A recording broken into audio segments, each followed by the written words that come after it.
Вітаем. Беларуская служба радыё Свабода вядзе наўпроставую трансляцыю з Менску ад храма ўсіх святых. Тут аб 11 гадзіне пачалася цырымонія развітання з беларускім журналістам Паўлам Шараметам. Павал быў забіты ў Кіеве 20 ліпеня. У машыну, у якой ён перасоўваўся, было закладзена выбуховае прыстасаванне. Яно спрацавала ў 7:45 ранку ў самым цэнтры украінскай сталіцы. Яшчэ колькі хвілінаў Павал заставаўся жывы і памёр на месцы здарэння. Учора у Кіеве ва ўкраінскім доме адбылася цырымонія развітання з Паўлам. Прыходзілі ягоныя украінскія калегі, сваякі, сябры. Цырымонію развітання наведаў таксама прэзідэнт Украіны Пётр Парашенко. І учора таксама труна з целам Паўла была дастаўленая ў Менск. У гэты храм сваякі мелі магчымасць правесці з ім гэтую ноч. І аб 11 гадзіне вось мы бачым ужо людзі, якія хочуць развітацца з Паўлам. Гэта людзі, якія яго ведалі, таксама людзі, якія яго не ведалі толькі як журналіста, прыйшлі сюды з кветкамі. Да 11 гадзіны у зале царквы было адпяванне.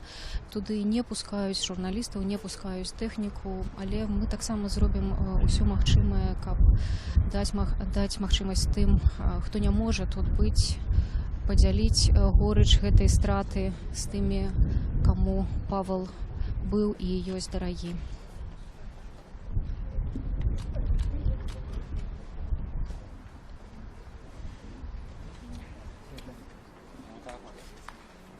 Выбрали вы себе профессию? Ну, это...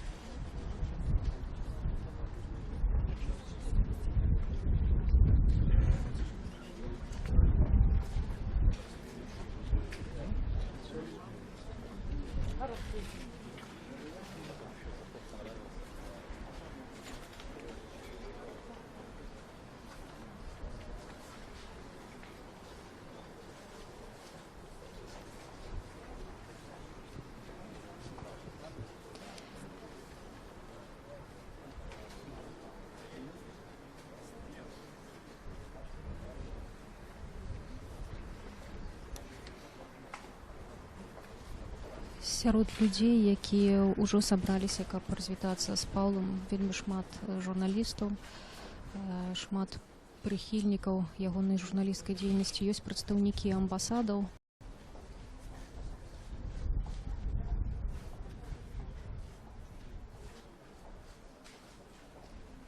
Сваякі Паўла і ягоныя найбліжэйшыя сябры знаходзяцца ўнутры. Таксама з Украіны прыехала вялікая дэлегацыя людзей, якія хочуць з Паўлам развітацца. Ёсць дэпутаты Вярхоўнай Рады, ёсць журналісты, прадстаўнікі украінскай праўды, выдання, з якім былі звязаныя апошнія гады Паўла Шарамета.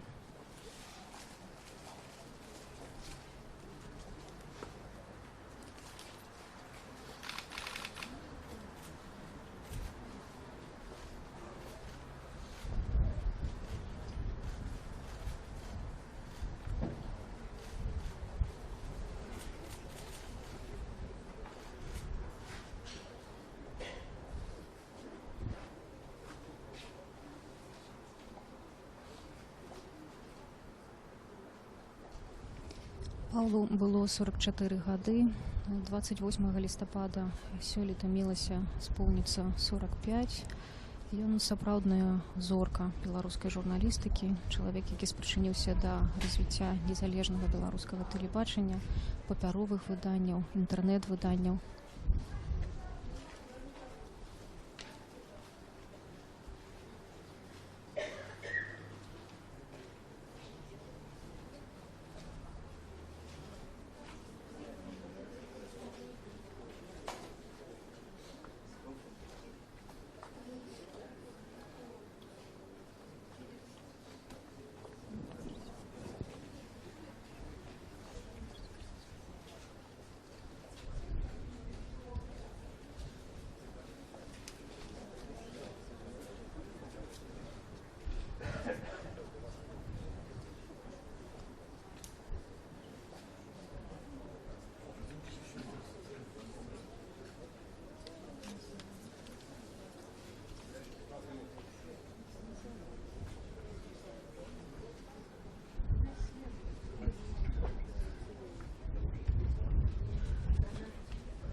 Уже казалі, што памяшканне царквы вельмі маленькае. Мы бачым, што не змяшаюцца нават кветкі, якія прынеслі людзі.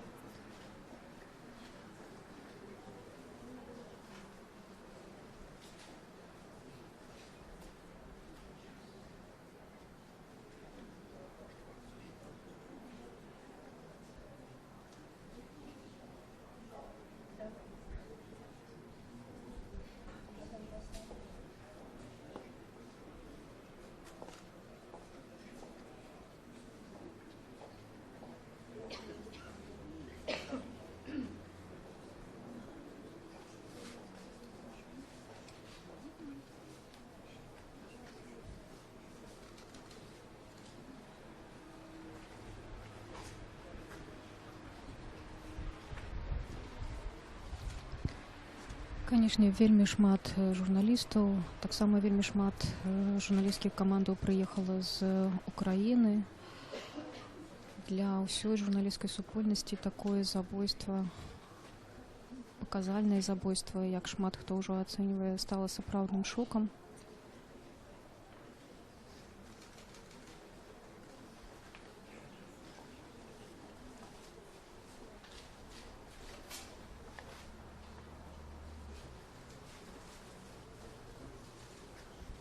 Павел вельмі доўга працаваў у Расіі, у яго было расійскае грамадзянства. У 2010 годзе на гэтай падставе беларуская ўлада нават пазбавіла яго беларускага грамадзянства.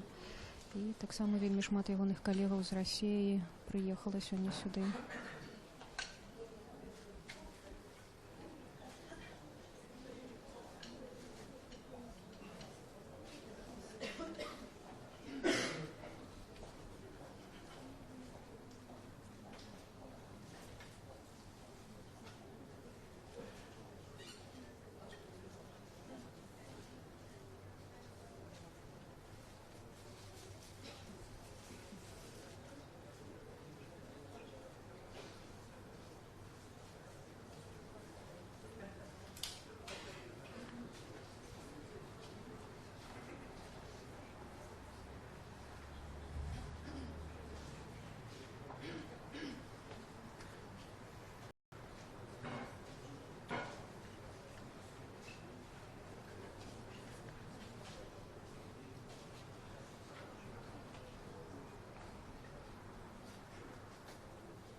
Яшчэ толькі першыя хвіліны афіцыйнага развітання, але ўжо выносяць з царквы кветкі, іх вельмі шмат.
Я ўжо казала пра тое, што Павел быў без перабольшання зоркай беларускай журналістыкі. За тыя 44 гады, якія яму былі дадзеныя, і жыццё, якое перарвалася па злой волі. Ён паспеў надзвычай шмат.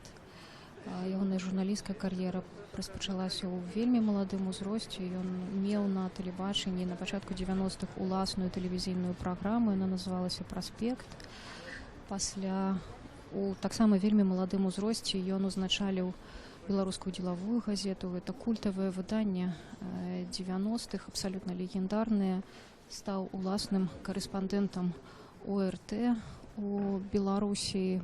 Можа быць, хто не захапіў тыя гады, тады расійскія медыа выглядалі зусім не так, як большасць з іх выглядае цяпер. Узначаліў корпункт ОРТ ў Беларусі, і ў 97-м годзе як журналіст ОРТ ён зрабіў тэлевізійны сюжэт пра беларуска-літоўскую мяжу, і які вельмі моцна раззлаваў беларускія ўлады. Павал быў абвінавачаны ў нелегальным пераходзе беларускай мяжы, і яго змясцілі ў турму. Ён быў асуджаны да 2 гадоў пазбаўлення волі. 3 месяцы правёў у зняволенні, і вызваленне яго стала магчымае пры ўмяшанні самых высокіх чыноўнікаў з Расіі. Ну і уласна пасля гэтага Павал прыняў рашэнне пакінуць Беларусь і стаў працаваць на расійскія медыа. Гэта было ОРТ, Першы канал. Ён быў вядучым нават праграмы «Время» пэўны час. І трэба сказаць, што ўвесь гэты час ён абсалютна не забываўся пра Беларусь. У 2005 годзе распачаў праект «Беларускі партызан», адзін з нешматлікіх незалежных інтэрнэт-праектаў у беларускім інтэрнэце. Вельмі паспяховы, вельмі папулярны, нягледзячы на тое, што ён працаваў у вельмі сціплых умовах. І Павал проста да апошніх дзён быў рухавіком гэтага праекта, нягледзячы на тое, што рабіў вельмі шмат чаго іншага.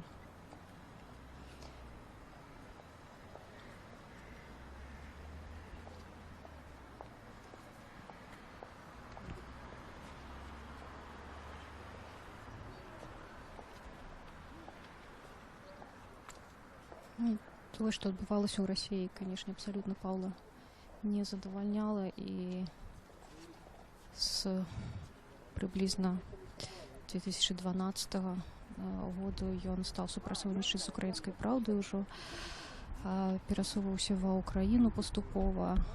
Я уласна пазнаёмілася з ім падчас рэвалюцыі годнасці на Майдане, і тым, хто ведаў Паўла ў апошнія гады, канешне, абсалютна зразумела, што гэта былі шчаслівыя для яго гады. Ён быў вельмі радасны, ён быў вельмі задаволены, што ён бачыць перамены, якіх ён не дачакаўся у Беларусі, і што ён можа прысутнічаць пры гэтых пераменах, удзельнічаць у іх.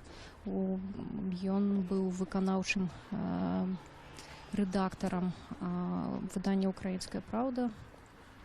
Это адно з самых моцных украінскіх выданняў. Уласна у машыну, аўтамабіль галоўнага рэдактара «Украінскай праўды» Алены Прытула быў падкладзены гэтае выбуховае прыстасаванне. Яны гэтым аўтамабілем карысталіся разам з Паўлам. Яны былі блізкімі людзьмі.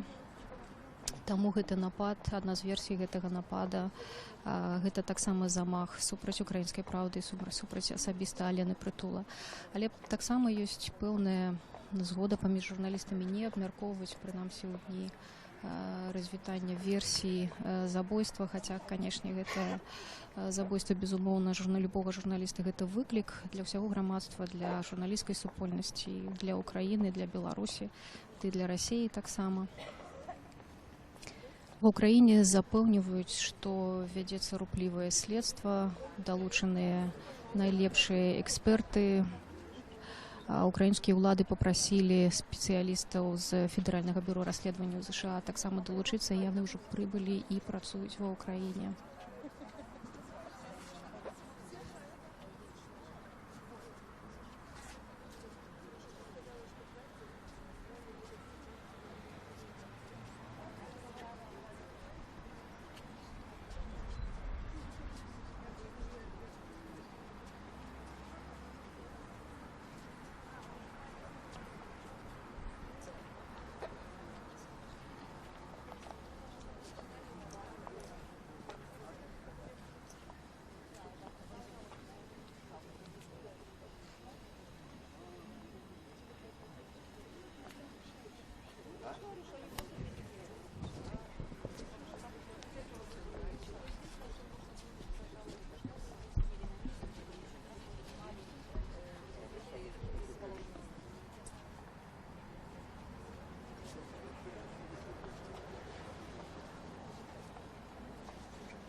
Мы уже казалі, што вельмі шмат журналістаў прыйшло, каб развітацца з Паўлам.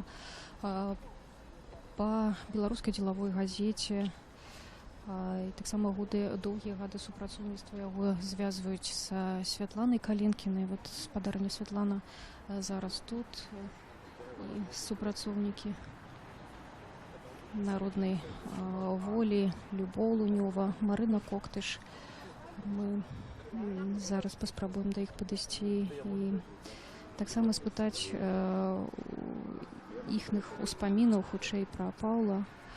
Святлана таксама суаўтар кнігі Паўла Шарамета «Случайный президент». Спадарня Светлана, добрый день. Наши спачуванні. Не добрый он, конечно, чорный он такі дзень. Спачуванне ўсім. Светлана, скажите что-нибудь доброе про Паўла, каб ён запомніўся нам таким, як вы скажете. Ведаеце, Павел быў надзвычай вясёлым і светлым чалавекам. І нават у самыя цяжкія гадзіны, у самыя цяжкія, якія былі ў яго жыцці, ён знаходзіў нейкія словы падтрымкі і для сябе, і для іншых. І яго любімая такая фраза была «прорвёмся». Я не ведаю, дзе знайсці сілы, як знайсці сілы, але трэба ведаць, што прорвёмся, не гледзячы нават на такія трагедыі. Дзякуй вялікі. Нават не ведаю, што у вас яшчэ запытаць. Сапраўды, калі вот пра Паўла пачынаеш гаварыць, немагчыма нават не пасміхацца, тому што ён вельмі быў вясёлы і радасны чалавек. Скажыце, калі ласка, вот што будзе, напрыклад, з беларускім партызанам? Это выданне, без якога, калі яно знікне, то беларуская незалежная прэса, безумоўна, страціць і зменіцца. На жаль, я не ведаю, што сказаць. Я проста апошні месяц Паўла турбавала лёс беларускага партызана. Ён разумеў, што сайт павінен застацца, павінен развівацца. Але мы так і ні да чога з ім не дамовіліся. Я не ведаю гэтую кухню, як апошнім часам рабіўся беларускі партызан, як гэта фінансавалася, кім гэта фінансавалася. Увесь гэты механізм, а зараз абмяркоўваць гэта з сям'ёй, бо гэта асабісты праект Паўла. Тут ёсць аўтарскія правы, якія за сям'ёй застаюцца. Ну, разумееце, што гэта не час, не той час, каб абмяркоўваць такія праекты. Але я вельмі спадзяюся, што ўсе праекты Паўла тут у Беларусі, яны былі накіраваны на краіну, і таму наша ўжо будзе адказнасць, каб яны засталіся і працавалі яшчэ лепш. Дякую вялікі, спадарня Светлана. Зараз немагчыма.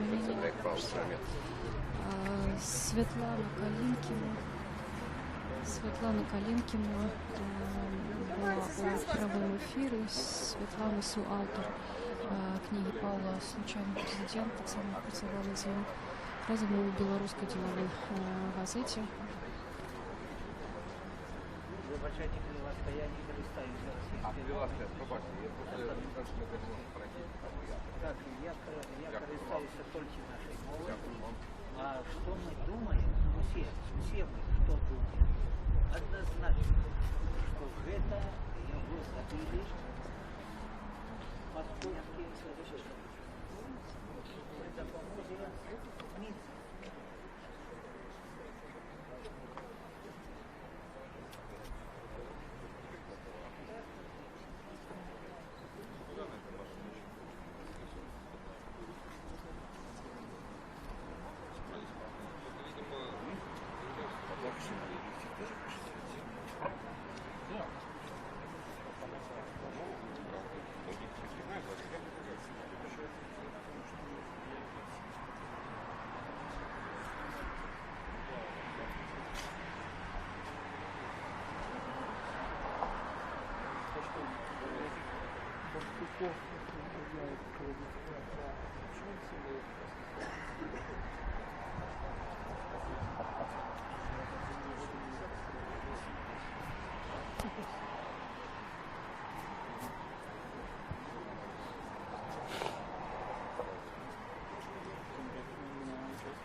Звонили.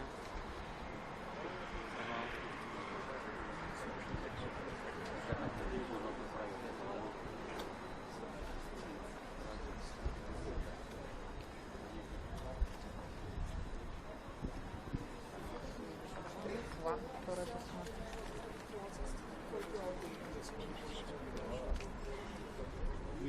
we want to honor his work right now, not make speculations, and we want to look at his example as an example of courageous journalism. Мы не хотели бы строить никакие лишние предположения, мы хотели только отдать должное его личности и его работе и тем принципам, которые он защищал в будущем.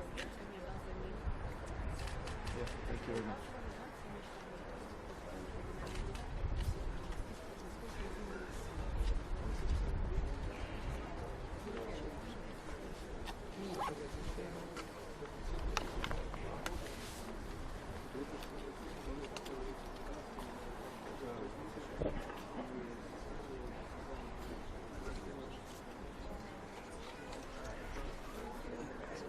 Ставьте колено. Я его, тогда попросите его лучше. Или его представить. Джордж Ноу, временный поверенный в делах США в Республике Беларусь. Скажіть, будь ласка, господар Джордж, чому ви тут і чому ви вирішили вшанувати пам'ять цього чоловіка? Тебе да тебе. Mr. Noel, why are you here today? Why have you come to pay respects to this personality? And did you know him personally? I did not know him personally, Нет, лично, особисто я его не видел. but we want to be here to recognize his courageous work as a journalist. Але мы хотели сёння прийти, каб отдать данину поваги яму як журналісту і ягонай працы. We respect very much his work in every country he worked in. Мы поважаем тое, што глубока поважаем тое, што он зрабіў у любой краіне, дзе ён мусіў працаваць. And his fighting for free speech and journalistic freedom. Ягоную барацьбу за свабоду слова і за свабоду журналісцкай прафесіі працы. That's why we're here. Гэта тая прычына, за якой мы сёння тут. Мы ведаем, што Злучаныя Штаты аказваюць дапамогу украінскім праваахоўным органам у расследаванні гэтага забойства, і у ЗША таксама стараюцца забойства смелых журналістаў. Якія перспектывы таго, што гэтая справа будзе раскрыта?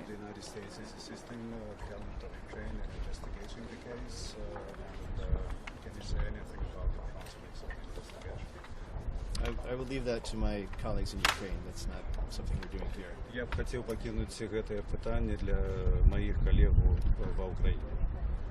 Дзякуй вялікі. Джордж Ноу, часовы па-беларуску, па-руску? Гэта Джордж Ноу, часовы павераны Злучаных Штатаў у Беларусі. Папярэдні часовы павераны Скотт Роланд нядаўна пакінуў свой пост. Гаспадар Джордж тут усяго 2 тыдні, але тым не менш ён знайшоў магчымасць прыйсці сюды і як прадстаўнік амбасады Злучаных Штатаў ўжо згадвалі ў размове з ім, што супрацоўнікі федэральнага бюро расследаванняў ЗША дапамагаюць украінскім праваахоўным органам у расследаванні забойства Паўла Шарамета. Таксама, напэўна, варта адзначыць, што украінская ўлада, украінскія чыноўнікі на самым высокім узроўні ушанавалі памяць Паўла Шарамета, выказалі свае спачуванні. Пятро Парашенко быў учора на развітанні з Паўлам у Кіеве. Беларуская ўлада маўчыць. Мы ведаем, што ёсць паведамленне ад афіцыйнага саюза журналістаў з патрабаваннем расследаваць забойства.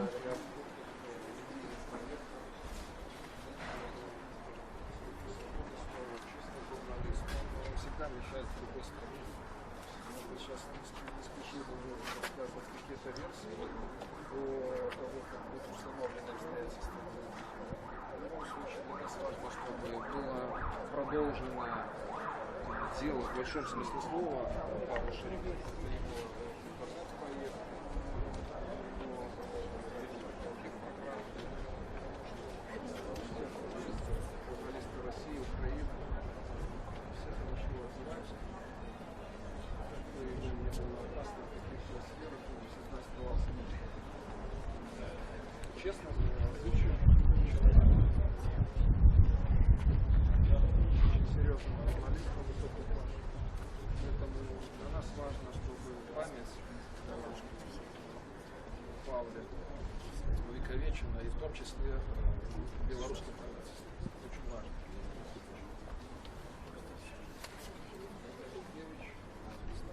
Ряд белорусских организаций, в частности, Белорусская национальная платформа.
Павел Шарамет вельмі крытычна ставіўся да цяперашняй беларускай улады, пачынаючы ад самых першых гадоў 97 беларуская ўлада, трэба сказаць, адказвала яму ўзаемнасцю. У 97 годзе ўсё трымалі ў турме.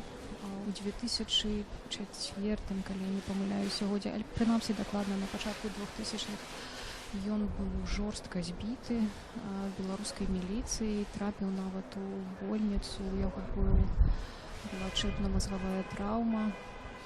Ну вот у 2010 годзе беларуская ўлада нават пазбавіла яго беларускага грамадзянства. Такі прэцэдэнт таксама незвычайны. Але тым не менш Павел прыязджаў у Мінск.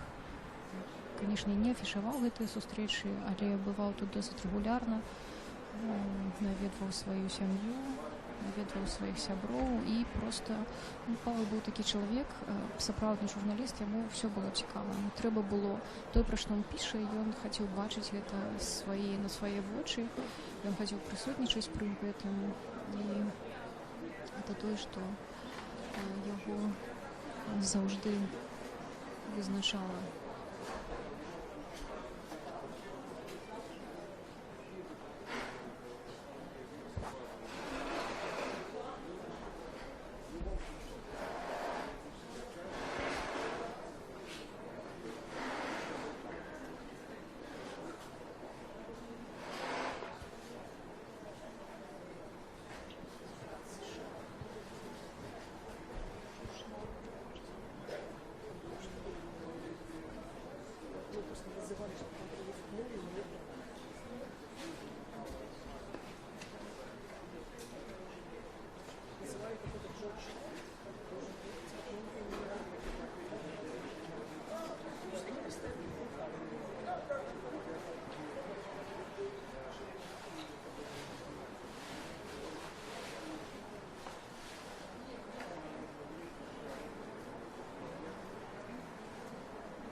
Святлана Калінкіна дае таксама каментар для іншых медыа, якія тут прысутнічаюць.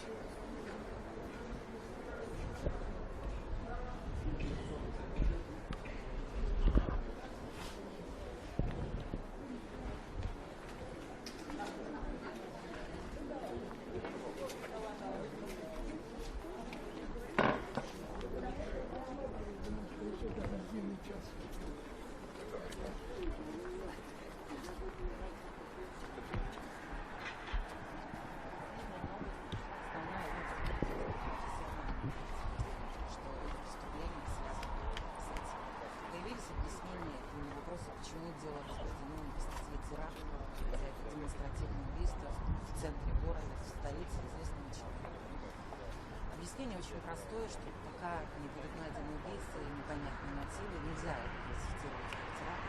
Но если это действительно будет демонстрация, то вполне может быть, что дело будет переквалифицировано.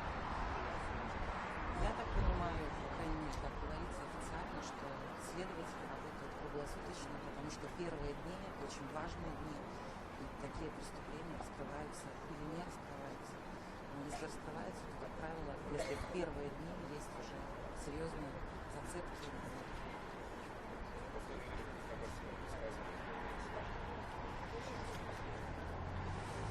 По иронии судьбы Павел говорил, что Киев достаточно спокойный город, что страшилки, которые показывают по российскому и белорусскому телевидению, это все неправда. Приглашал приезжать, обещал провести экскурсию лично. Я не чувствую, что это уже что-то касается. Что касается белорусской СМИ, не было практически информации о том, есть публикация преступления. Это связано с тем, что это они были близкие Павлу, или подсознательно игнорировали вообще Я не знаю, я те СМИ, которые я читаю, которые радио, Павла очень сложные были отношения с официальной белорусской властью и с официальными белорусскими СМИ соответственно, потому что они полностью контролируют нашу власть. Они, наверное, ждали, когда это будет, я не знаю. Но союз журналистов даже официально выразил официальные соболезнования и потребовал расследования этого преступления. Те СМИ, которые я знаю, с которыми Павел сотрудничал, дали всю полную абсолютную информацию, где прокуратура, когда, почему.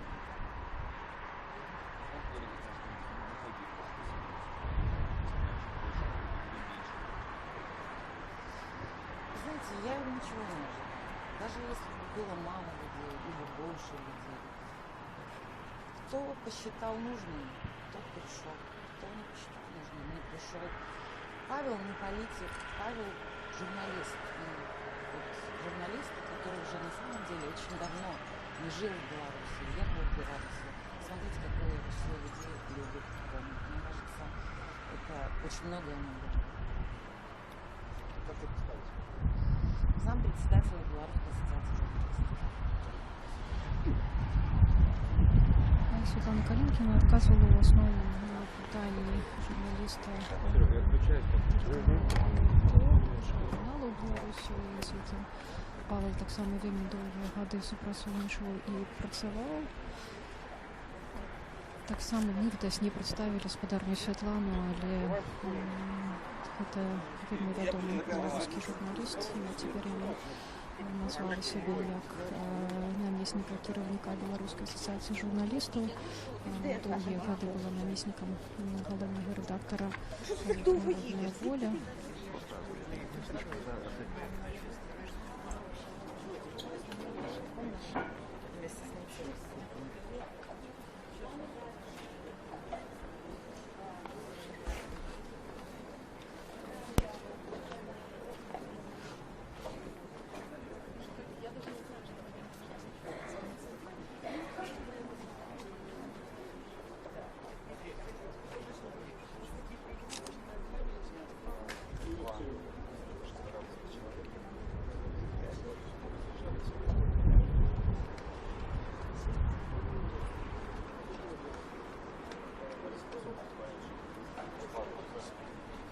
Илья Яшин дае інтэрв'ю украінскаму тэлеканалу 1+1. Мы таксама пададзем да Ільі, каб спытацца ў яго, чаму ён тут. Вядома, што Павел Шарамет вельмі блізка сябраваў з Барысам Немцовым. Таксама Павел пасля вёў развітальную вечарыну з Барысам. Конечно, нікому мне таксама не магло прыйсці ў галаву, што ў падобнай жа сітуацыі можна апынуцца, толькі развітвацца давядзецца ўжо з самім Павлом Шараметам. Илья Яшин, расійскі палітык, паплечнік Барыса Немцова. Ведаю, што з Павлом яны таксама сябравалі. Да-да-да, я помню.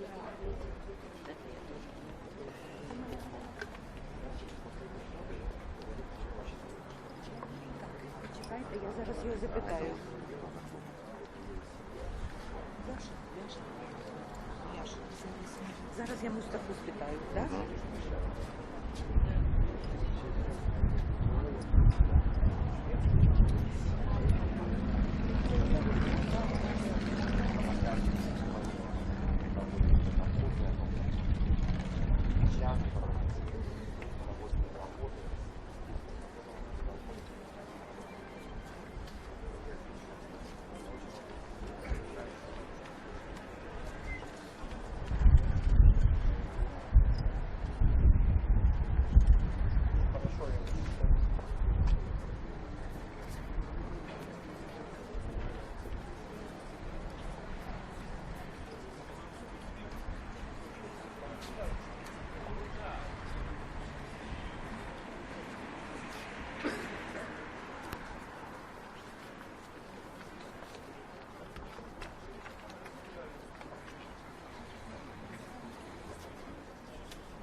Сергей Лещенко, депутат Верховной Рады.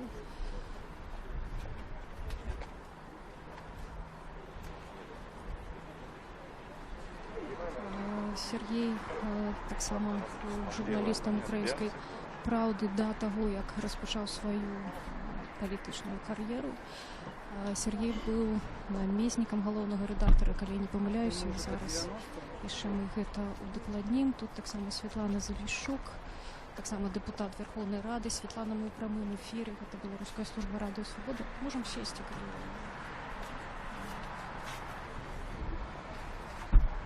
сідайте.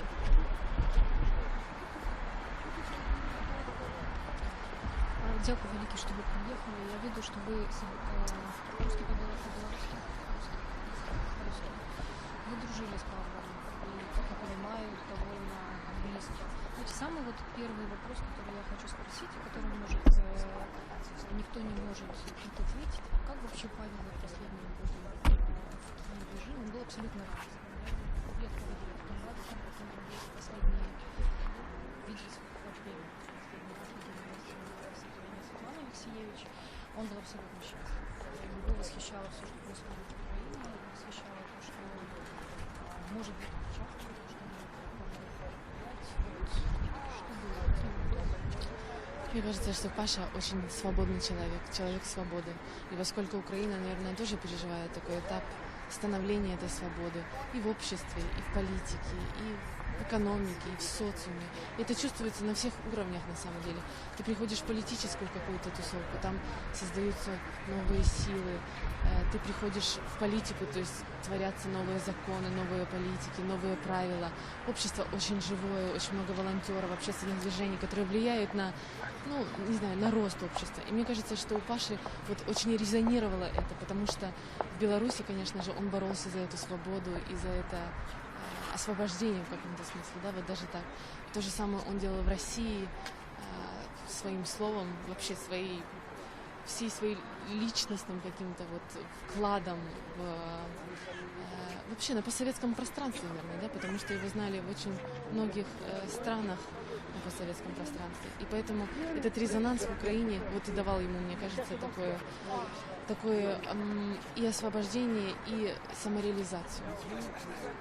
Важно добавить, что в Украине нашел личное счастье, я думаю, поэтому он был, конечно, такой жизнерадостный, потому что он был влюблен в Алену Притулу, и у них «Украинская правда» это был их последние годы общий проект, общее детище. Паша в какой-то момент переехал окончательно в Киев. Это было, наверное, в 2013 году, я думаю, когда он уже окончательно закончил какие-либо проекты в России и полностью был погружен в украинскую реальность. И она оказалась для него тоже интересной. Я думаю, он не ожидал на начальном этапе, думал, что политика в Украине провинциальная на фоне российской, но со временем он, конечно, понял, что настоящая политика это в Украине, а в России и в Беларуси политика умерла много лет назад.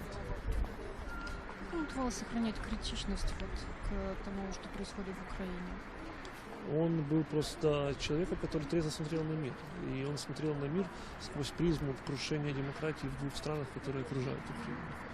В России и Беларуси он это видел собственными глазами. Поэтому он, когда был Янукович, он постоянно был таким, знаете, тревожной лампочкой, которая загоралась. А когда режим Януковича упал, он был настолько воодушевлен и постоянно призывал, постоянно давал советы, как избежать каких-то ошибок, как двигаться вперед. Но он на самом деле был таким большим-большим, не просто другом, но еще и таким носителем информации и знаний о том, как построить правильную страну, чтобы она не стала failed state.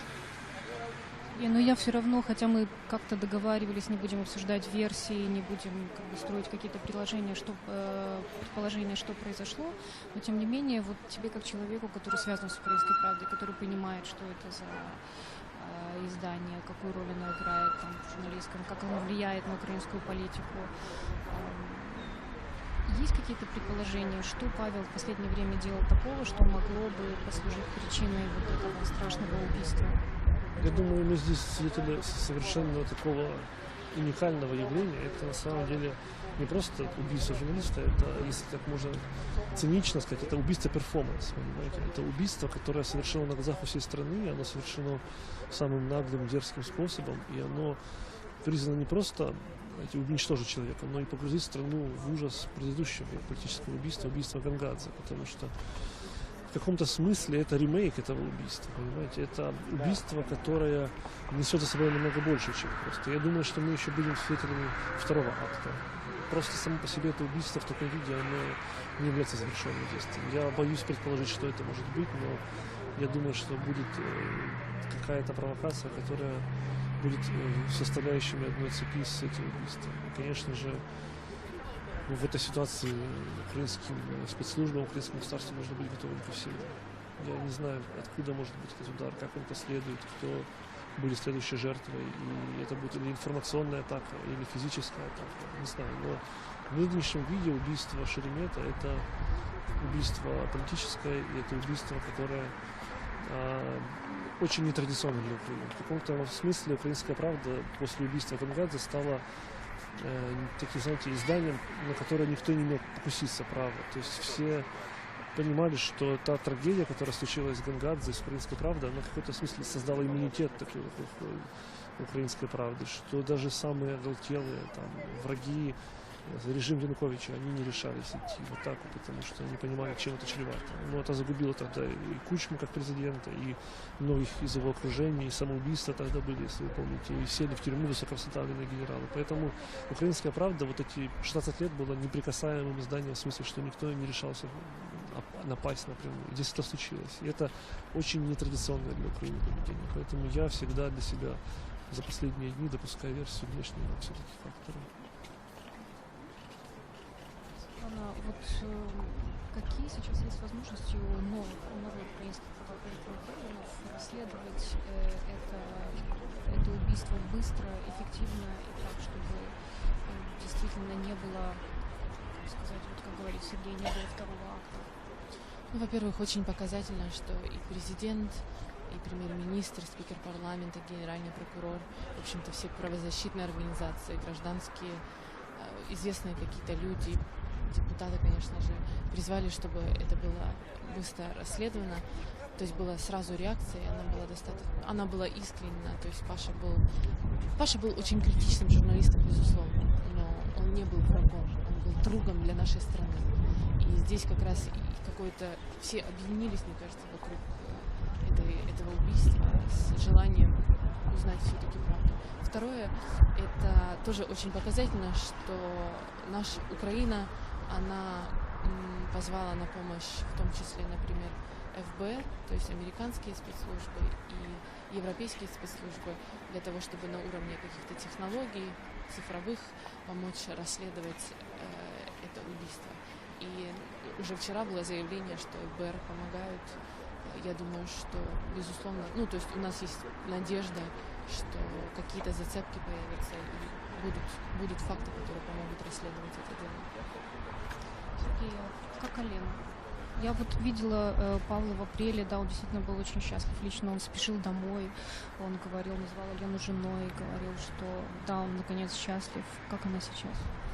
Ну, для нее это трагедия, которую она переживает второй раз. Это, мне кажется, на ее судьбу пришлось столько, сколько многие люди за несколько жизней не переживают за это. Сейчас здесь? Конечно, она возле гроба, и она будет здесь до конца. И мне остается только ее поддерживать и пожелать ей крепиться, потому что, конечно же, то, что произошло в каком-то смысле, это атака на нее, потому что это полностью ее дестабилизирует, это ставит под удар будущее «Украинской правды» как издание, потому что ключевое лицо, по сути дела, выбито морально. И я думаю, что мы должны быть с ней в это время рядом, и мы должны понимать, что, конечно же, жизнь дается для того, чтобы ее успеть прожить. И это еще раз урок всем, что нужно помнить о каких-то вечных ценностях, невзирая на суету, которая нас окружает. Хочу добавить еще одну вещь. Расчет этого убийства был однозначно дестабилизировать и разделить людей. Точно так же, как и с Гангадзе, да, потому что тогда есть записи, есть пленки, которые показывают связь бывшего президента Кучмы к этому убийству. Мне кажется, расчет был именно такой, сделать вот отсылку на то предыдущее убийство и показать, что возможно, поскольку «Украинская правда» одно из самых критичных и независимых СМИ в Украине, посеять вот этот вот раздор и, возможно, объединить какие-то силы против государства, против государственных органов. Но это убийство, наоборот, оно, мне кажется, объединило людей. Это первое. И второе. Алена Притула, несмотря на всю трагичность, она тоже с самого первого минуты, вот мы разговаривали с журналистами, с коллегами, она сказала, мы работаем.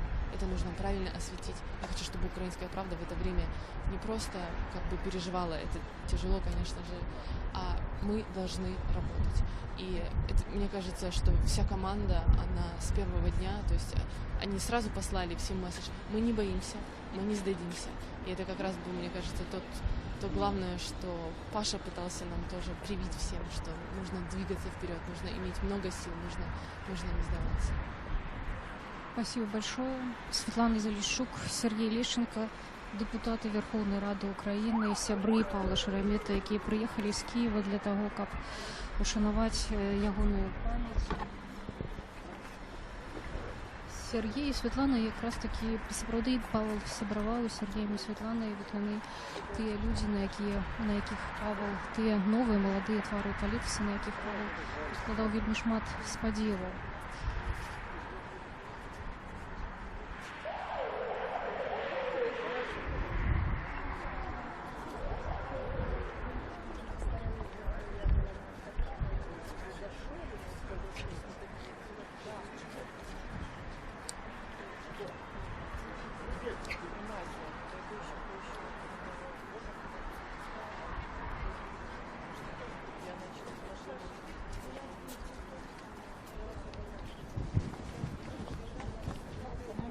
Перебраться. Сказал потом, правильно?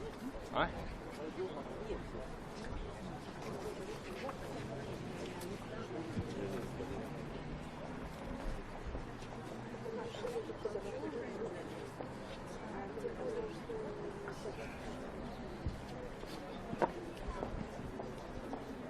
Беларуская служба радыё Свабода вядзе прамую трансляцыю ад храма ўсіх святых у Менску. Тут адбываецца цырымонія развітання з беларускім журналістам Паўлам Шераметам. Павел Шерамет быў забіты ў Кіеве 20 ліпеня. У машыну, у якой ён рухаўся, было падкладзена выбуховае прыстасаванне. Яно спрацавала ранкам у 7:45.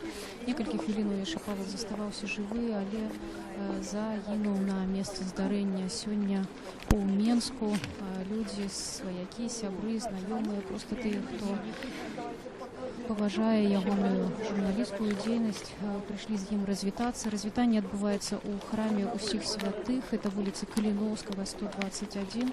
Развітанне будзе да 2 гадзіны, і пасля Павал будзе пахаваны на паўночных могілках у Менску побач са сваім бацькам.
Сударыня, ты сядь Нашего посиди. дома.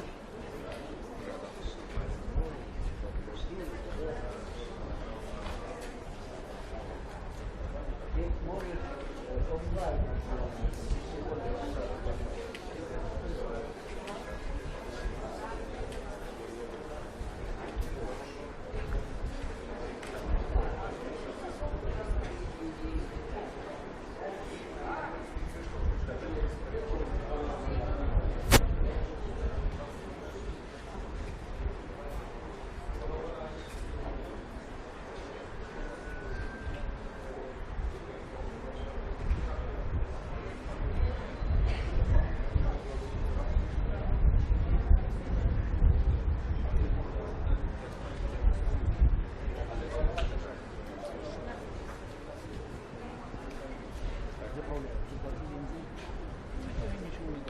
Потому что наверху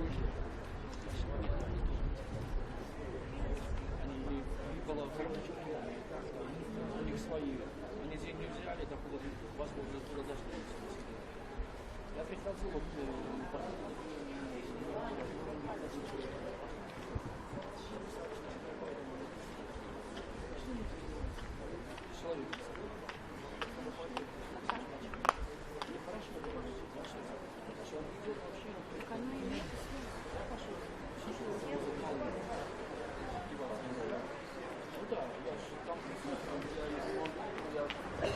Уже другую годину працягваецца развітанне з Павлам Шараметам. Людзі па-ранейшаму стаяць у чаргу, каб мець магчымасць падысці да труны, выказаць спачуванне сям'і, пакінуць кветкі. Вельмі шмат людзей, вельмі шмат журналістаў, вельмі шмат журналістаў з 90-х, якіх ўжо не працуюць, але прыйшлі сюды. Ёсць шмат беларускіх палітыкаў, прадстаўнікі партыі «Левых справядлівы свет», Калая Утуховіч. І таксама шмат людзей прыехала з Украіны, каб адправіць Павла ў апошні шлях.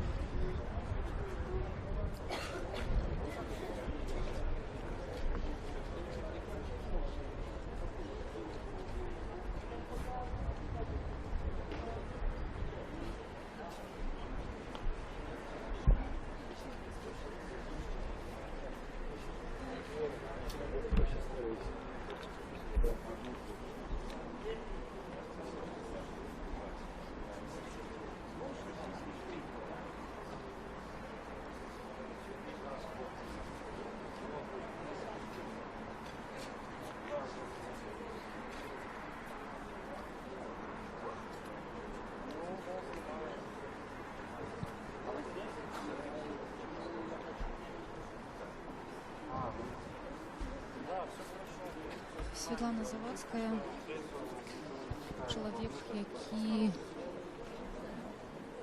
вельмі добра ведае Паўла, я думаю. Святлана жонка Дмітра Завадскага, чалавека, лёс якога Паўла моцна клапаціў да апошніх дзён. Дмітр Завадскі знік 16 год таму, у ліпені. Пабачце, Святлана, што яшчэ раз вам пра гэта нагадваю. Але таксама расскажите нам про Павла, яким он был в вашей семье? Вы знаете, меня вчера спрашивали журналисты украинские, действительно ли они были друзьями или так просто коллегами. Вот.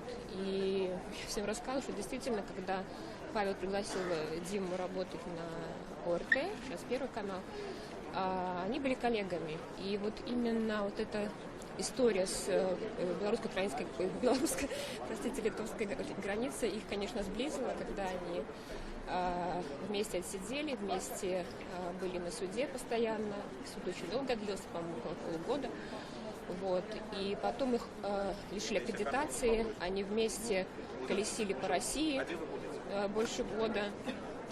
И вот как-то Дима рассказал просто такую историю. Он жил в квартире Павла, которую ему выделила ОРТ. И он говорит, что мы оба, говорит, очень любим шоколад.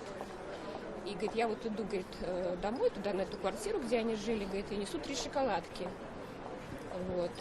Говорит, прихожу, а Павел тоже, говорит, купил 3 шоколадки. Я спрашиваю, и что вы сделали? Говорю, что вы съели? Говорит, их и съели.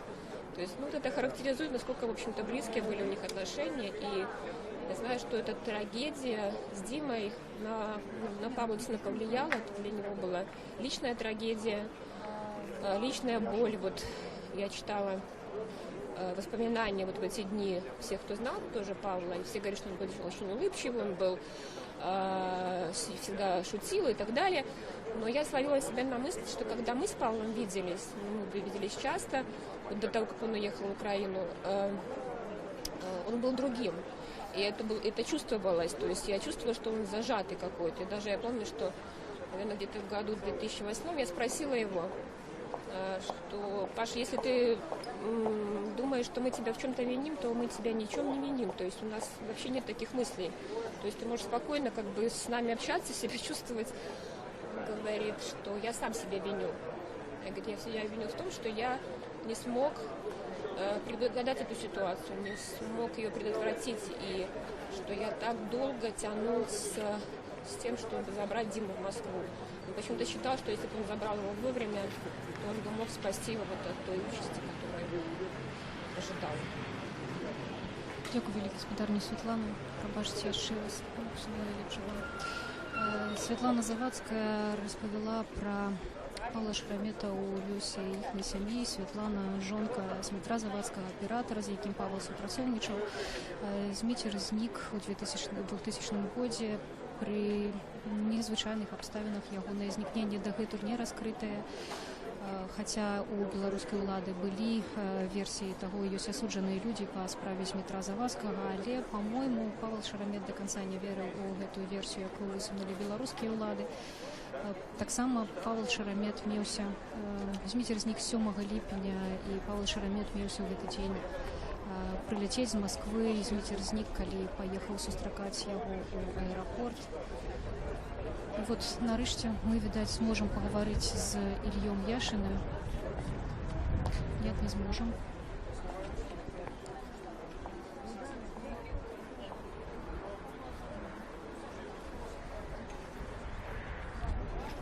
Працягваецца развітанне, яшчэ гадзіна, падчас якой людзі змогуць прыйсці і развітацца з Павлом Шереметом, беларускім журналістам, які быў забіты ў Кіеве 20 ліпеня.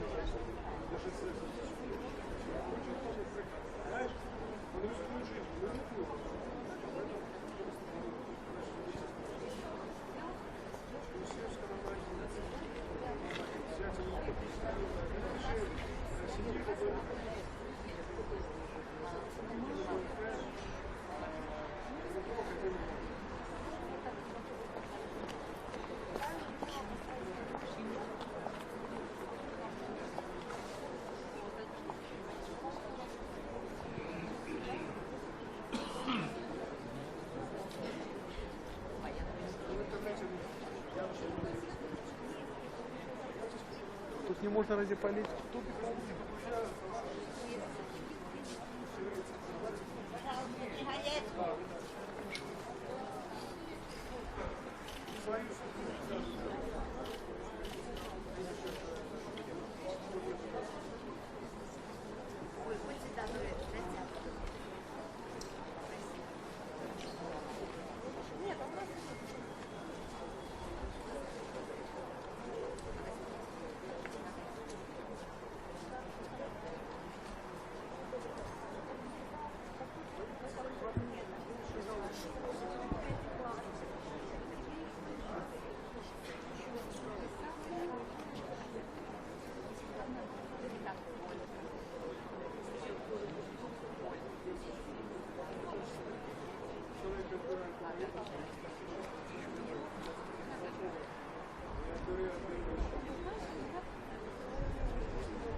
Алло.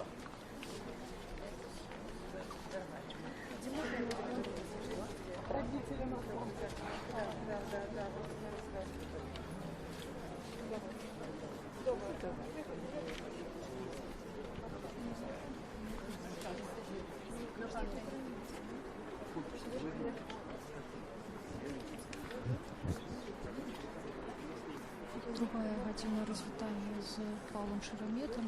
Чарга такая самая, як была на пачатку, такая і застаецца.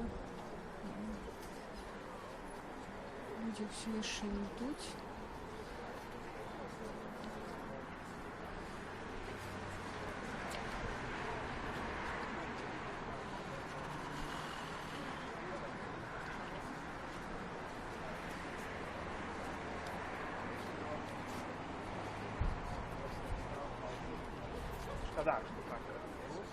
С Польшей, конечно, люди отмовляются нечто говорить. И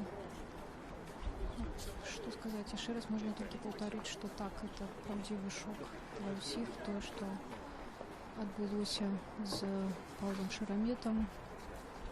Кажуць пра цынічнае паказальнае забойства Сергея Лещенко, депутат Верховной Рады Украины, назвал его нават перформансом. Это было зроблено так, каб подать знак усім нам.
Олесь Залеўскі, журналіст незалежнага беларускага тэлеканала «Белсат», спадарались пакінуў вельмі чуллівыя, пранікнёныя допіс пасля смерти Павла Шерамета ў Фейсбуку. Пасля, может быть, он стаў артыкулам на «Белсаце». Я не ведаю, што вы сустракаліся, у вас было нават інтэрв'ю з Павлам. Якім ён запомніўся? Ну, вось я цяпер даслоўна меў такую рэфлексію, калі жонка напісала, ці ў нас все окей, бо верталёты летаюць по гораду. Паша неяк сказаў, што слухай, ну мне трэба, мне ўжо не цікава, я ўжо всего дасягнуў. Я лічу, все-таки пік кар'еры Пашавай акурат цяпер, бо большого піка ў кар'еры у любого журналіста быць не можа, калі на тваім пахаванні падняты ўсе верталёты ў горадзе, і як мы бачым, колькі аховы. Паша быў, значыць, вельмі важным чалавекам, прафесіяналам у працэсах супрацьстаяння, якое цяпер адбываецца в глобальным плане. Тому перадусім мы да Пашы можам ставіцца, як да, можа, это пафасна прагучыць, але вось сына беларускай зямлі, который у гэтыя ліхія часы быў генералам, бо в першую чаргу каго стараюцца, так, забіваць на войнах. Вось, ну і другое, я так часто ад маладых журналістаў чуў пры жыцці Пашы, ад знаёмых журналістаў, што Паша высокамерны, там зорка, што да яго не падысці. Для мяне Паша акурат вось чалавек быў, который дзе б яго не сустрэў, то заўсёды першае, што ад яго пачую: беларусы, землякі, значыць, што вам дапамагчы. Ён заўсёды пазнаёміць з усімі, ён заўсёды дасць любыя кантакты, ці гэта на саміце сустракаешся, ці на Майдане, ці на Донбасе. Заўсёды Паша быў першы для сваіх землякоў і заўсёды шукаў беларусаў. Відаць, у яго было гэта трошкі гэты комплекс, так, што як ён сам сябе называў, свой сярод чужых і наадварот, так. Але што дакладна, ён заўсёды імкнуўся быць беларускім журналістам. Як это паўплывае на беларускую журналістыку? Няма такого адчування, што у нас все ж таки трагедыя, але гэта не з намі становіцца. У мяне ёсць асабістае адчуванне, што гэта трагедыя моцная для мяне, так як гэта адзін з бадай найбольшы аўтарытэт у беларускай тэлежурналістыцы для мяне, который быў асабісты, на которого я арыентаваўся, кар'еру которого я праектаваў таксама на сваю кар'еру, працаваць з кім я марыў. Вось, і я страціў арыенцір. Нават не цяпер тупа адзінока мне у гэтай сітуацыі, таму што я разумею, што генералы пайшлі, так, генерала ўбралі. Канешне, страшна, што наступны-то ў шэрагу хто. Іншыя тэлежурналісты. Таму в этом плане это для мяне асабіста моцная трагедыя, а калі казаць пра агулам журналістыку, то это для ўсёй рэгіянальнай журналістыкі это быў узор. Ён быў заўсёды там, дзе была патрэбная праўда. Ён заўсёды там стараўся быць. Ён носам гэта адчуваў, дзе яму трэба быць.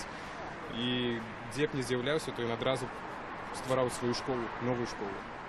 А акурат гэтага нам не хапае ўсім журналістам у Беларусі. Працаваць як на вайне. Ён гэта ўмеў. Ён гэта рабіў. Дзякуй вялікі. Спадар Алесь Залеўскі падзяліўся сваімі ўспамінамі. Шмат сапраўды значнага сказаў пра Паўла Шарамета. Першае, што так, Павел шчыра лічыў сябе зоркай, ён ганарыўся сваімі поспехамі. Пры гэтым ён вельмі крытычна ставіўся да сябе самога. Ён крытычна ацэньваў свой досвед працы на Першым канале, калі ён быў, напрыклад, ведущим у программе «Время». Он умел признавать свои помылки, але при этом шанаваў свае поспехи. И, конечно, Павел мне так само асабіста, як і Алесю, запомніцца чалавекам, які вельмі моцна дапамагаў. То калі ты апынаўся побач з Павлам недзе на працы, гэта была такая сапраўдная сцена. Ён заўжды клапаціўся, каб мне было зручна працаваць, калі мы разам з ім апыналіся на месцы, каб я ведала людзей, якія вакол, каб я не прапусціла нічога цікавага. Ён таксама мог нешта падказаць, яму ніколі нічога не было шкада, ні кантактаў, ні таго, што ён пабачыў, ні інфармацыі, ён проста з радасцю ўсім гэтым дзяліўся. І не дарма у апошнія гады Павел вельмі шмат часу, колькі ў яго там было сіл, выдзяляў на тое, каб сапраўды вучыць журналістаў і ва ўкраіне, і ў Расіі, і ў Беларусі. Ён выязджаў у самыя-самыя такія аддаленыя расійскія гарады, ён увесь час запрашаў да сябе у Кіеў на журналісцкія школы, і яму было чым дзяліцца насамрэч. Самое страшное. Самое страшное.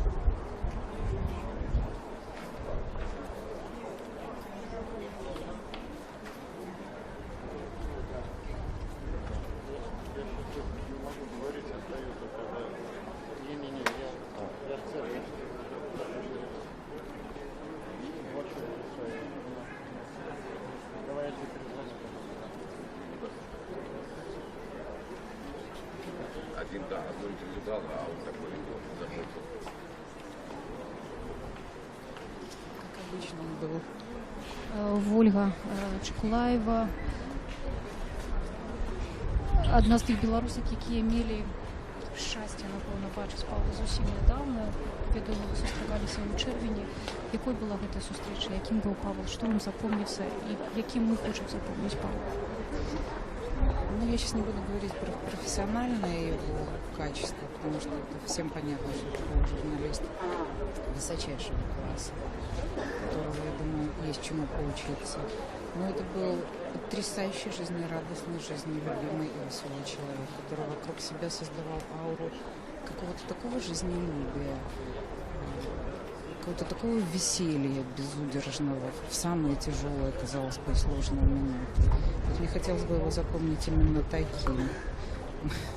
Последний раз мы виделись во Львове на джазовом фестивале, обнялись, поцеловались. Это была ночь, это была площадь Рынок, это был джемсейшн, полно народу, веселье такое. Мы договорились встретиться на завтра. Ну, на завтра у нас не получилось.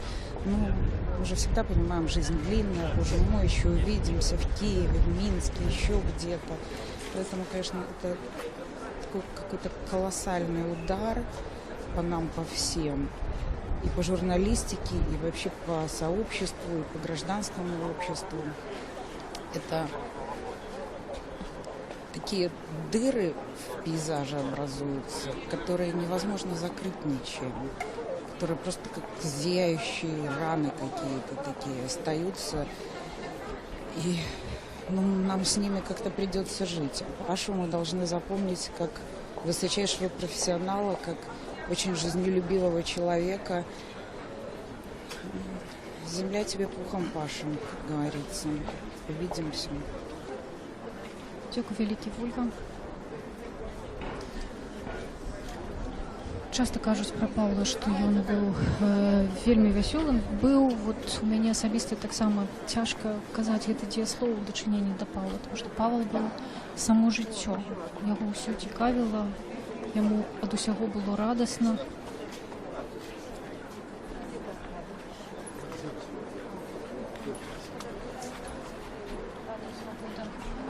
Скажите, калі ласка, колькі словаў пра Павла?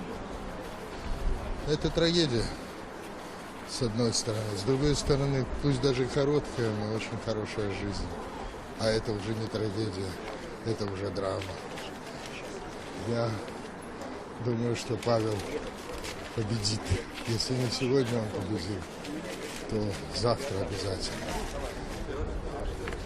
Жаль, конечно, терять таких людей.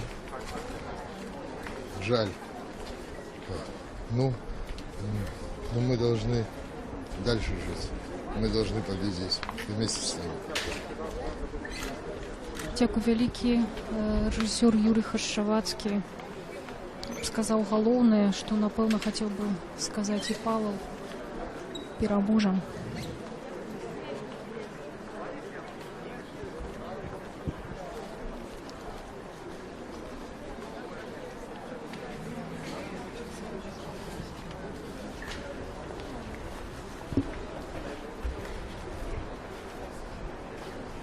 Ёсць яшчэ 40 хвілінаў, каб развітацца з Паўлам Шараметам. Развітанне адбываецца у царкве усіх святых у Менску па вуліцы Каліноўскага, 121. Пасля Павел будзе пахаваны на паўночных могілках побач са сваім бацькам.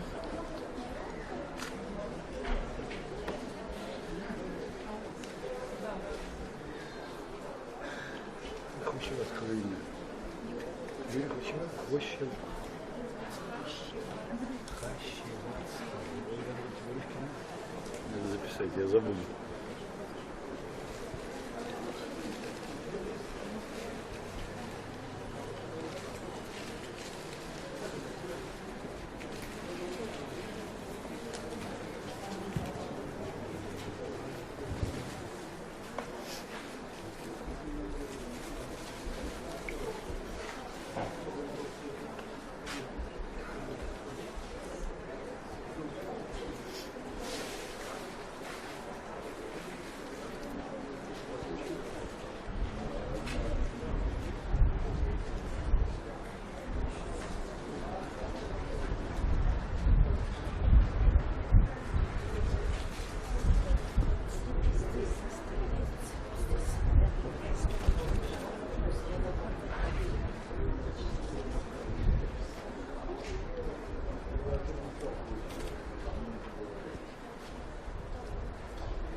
Беларуская служба радыё Свабода вядзе прамую трансляцыю з Менску ад храма ўсіх святых па вуліцы Каліноўскага 121. Тут адбываецца развітанне з беларускім журналістам Паўлам Шараметам. Павел Шарамет быў забіты ў Кіеве 20 ліпеня.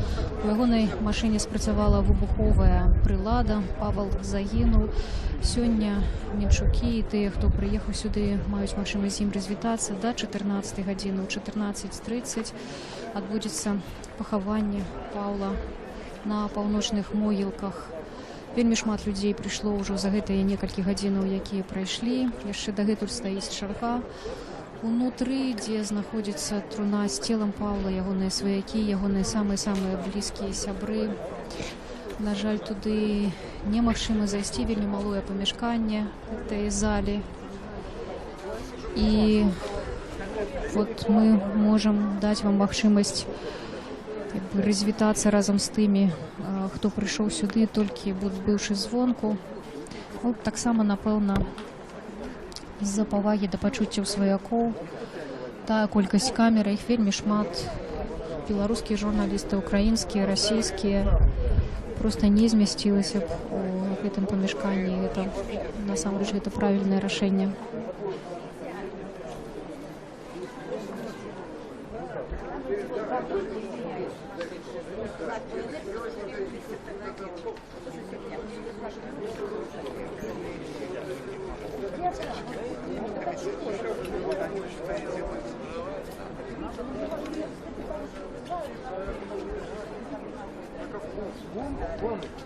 Они все заходили. Что-то так, что есть здесь на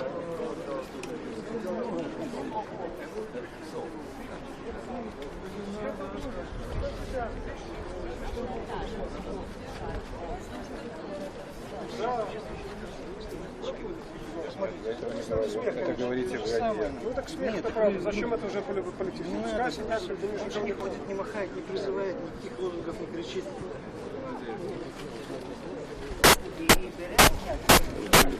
Не треба нічого.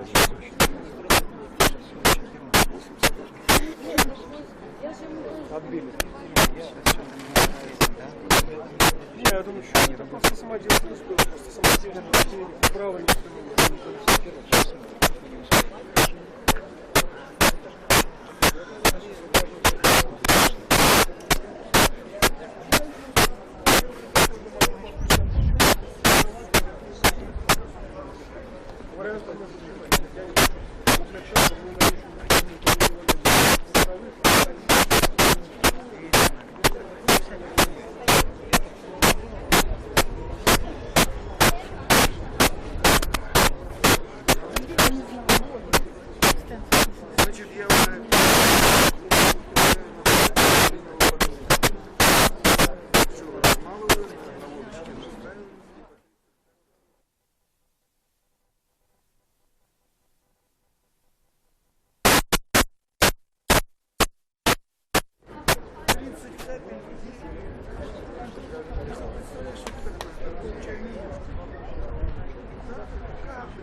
Беларуская служба радыё Свабода вядзе прамую трансляцыю ад храма ўсіх святых у Менску, вуліцы Каліноўскага 121. Яшчэ ёсць паўгадзіны, каб развітацца з беларускім журналістам Паўлам Шараметам.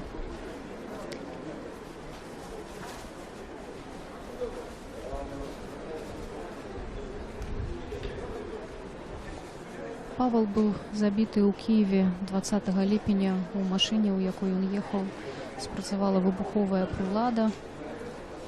І Павел загінуў, учора ягонае цела перавезлі ў Менск. І сёння з ім развітваюцца ягоныя сябры, знаёмыя, калегі, проста людзі, якім важны Павел Шеремет.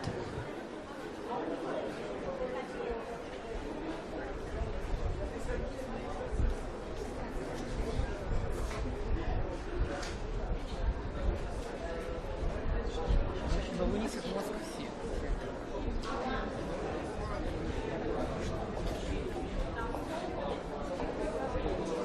Едет. Давайте, давайте, пожалуйста, можете его отодвинуть? Вельмі шмат кветак, яны не змяшаюцца ў зале. У залю не дазваляюць заходзіць журналістам з тэле- і фотатэхнікай. І зале вельмі маленькая, там толькі сваякі і тыя людзі, якія падыходзяць да труны. Каля дзвярэй якраз такі вянок ад прэзідэнта Украіны Петра Парашенка. Петро Парашенка учора асабіста прыходзіў ва ўкраінскі дом, каб развітацца з Паўлом Шереметам. Я ведаю, што яны былі асабіста знаёмыя. Нават сама бачыла, калі працавала на парламенцкіх выбарах. Паўла адрознівала такая журналісцкая смеласць. І калі Петру Парашенка выйшаў у залю на прэс-канферэнцыю, першым чалавекам, які задаў яму пытанне, быў Павел Шеремет, беларускі журналіст.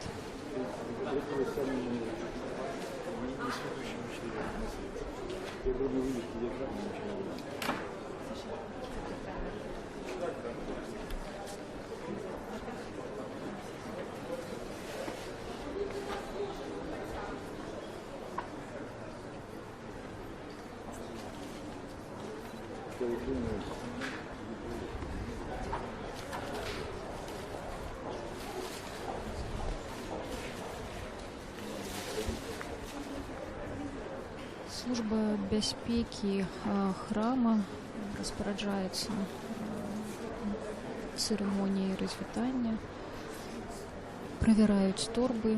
Досыць прыязна ставяцца, але насамрэч такія жорсткія ўмовы для того, каб тут перасоўвацца і працаваць. Ёсць таксама ўсё міліцэйскае начальства, як звычайна на мітынгах, так і тут прысутнічае на тэрыторыі храма. За храмам на запраўцы стаіць аўтазак. Што это звычайныя меры бяспекі, якія прадпрымаюцца, калі адбываецца мерапрыемства з вялікай колькасцю людзей, а людзей сапраўды тут шмат.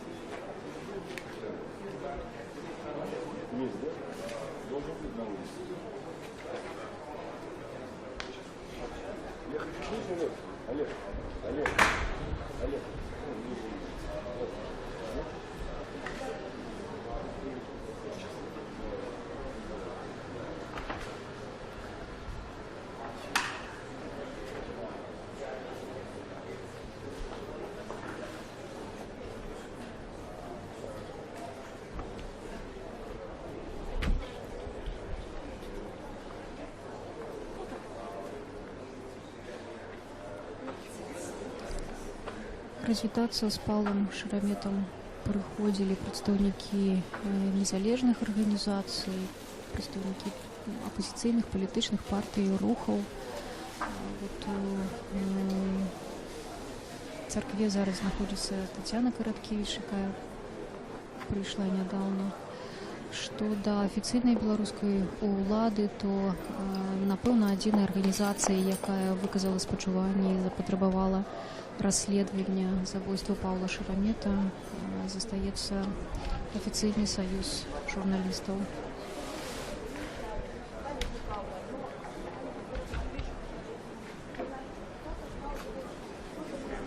Шмат казалася пра тое, што Павел Шеремет застаецца паслядоўным крытыкам цяперашняй беларускай улады. Хтосьці называў яго і асабістым ворагам Александра Лукашенка. Напэўна, што пэўныя асабістыя стасункі паміж гэтымі людзьмі былі. І Павел Шеремет, суаўтар разам са Святланай Каліткінай адной з першых біяграфій кіраўніка беларускай дзяржавы, кнігі «Звычайны прэзідэнт».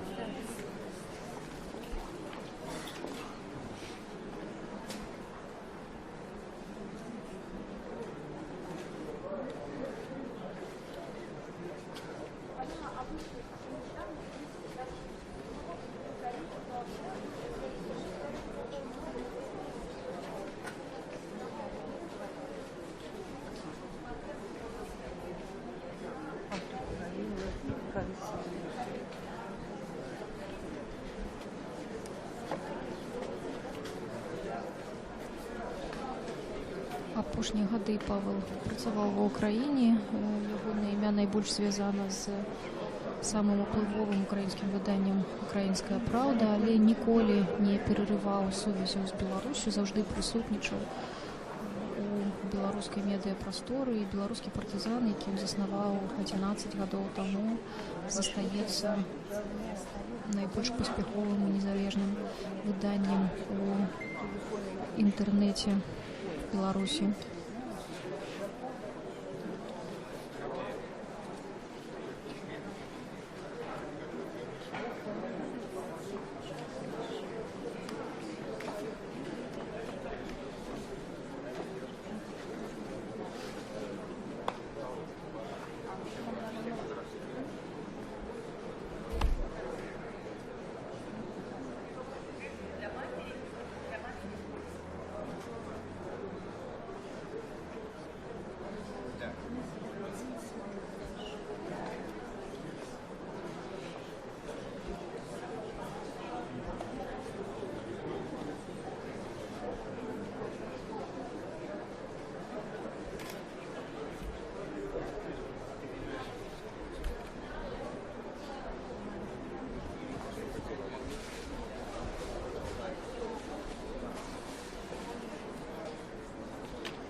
Вітання провідним журналістам Павлом Шереметом.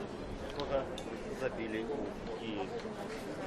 Уже полторы года.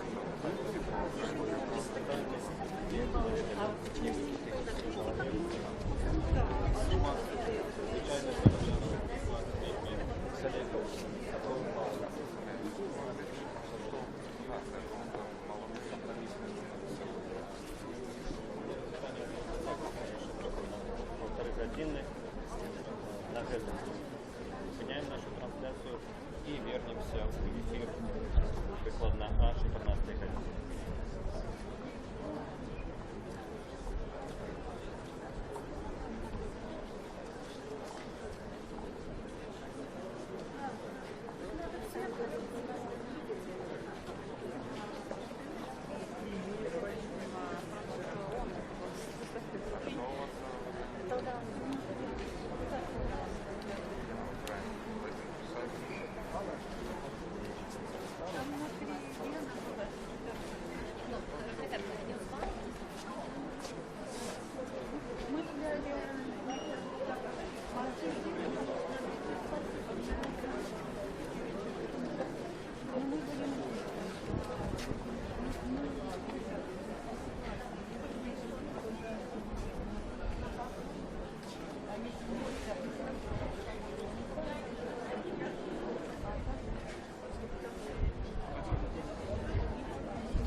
Беларуская ассоциация журналистаў абвясціла збор грошай у дапамогу сям'і Паўла Шарамета, і прэсавы сакратар Беларускай ассоциации журналистов Борис Гарыцкі таксама прыйшоў развітацца з Паўлам Шараметам, прынеслі вінок і кветкі. Скажыце, калі ласка, колькі людзей адгукнулася на тое, каб дапамагчы сям'і?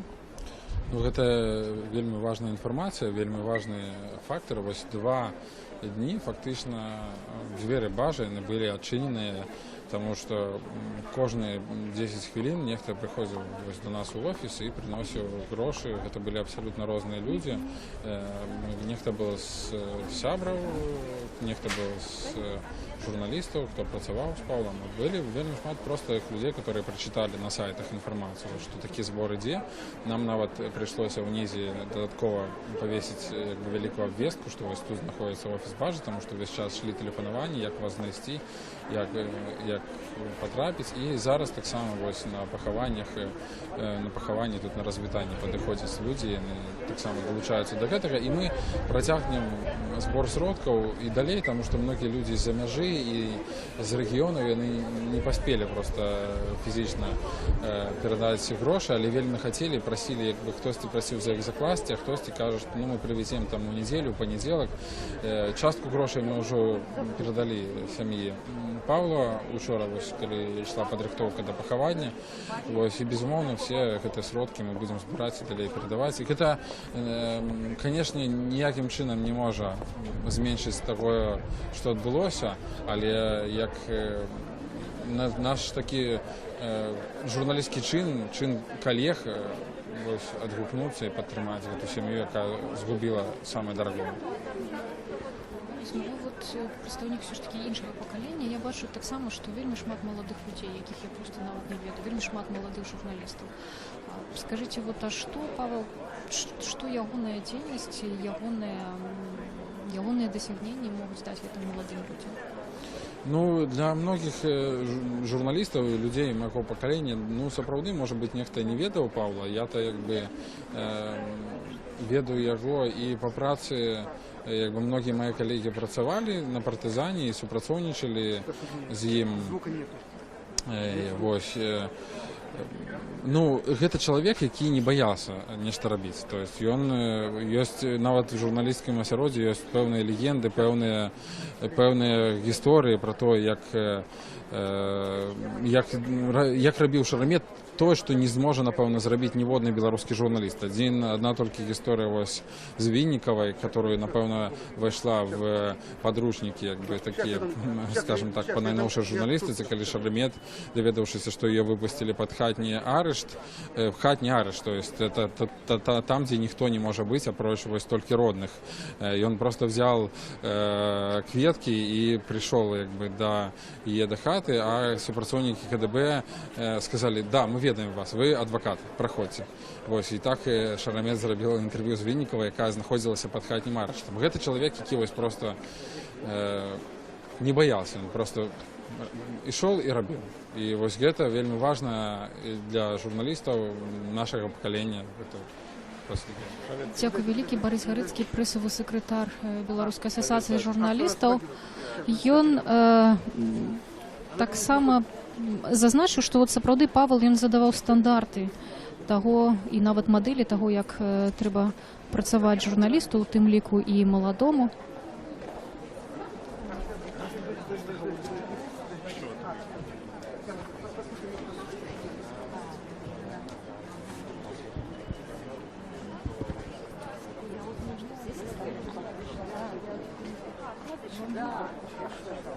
Я ж одна.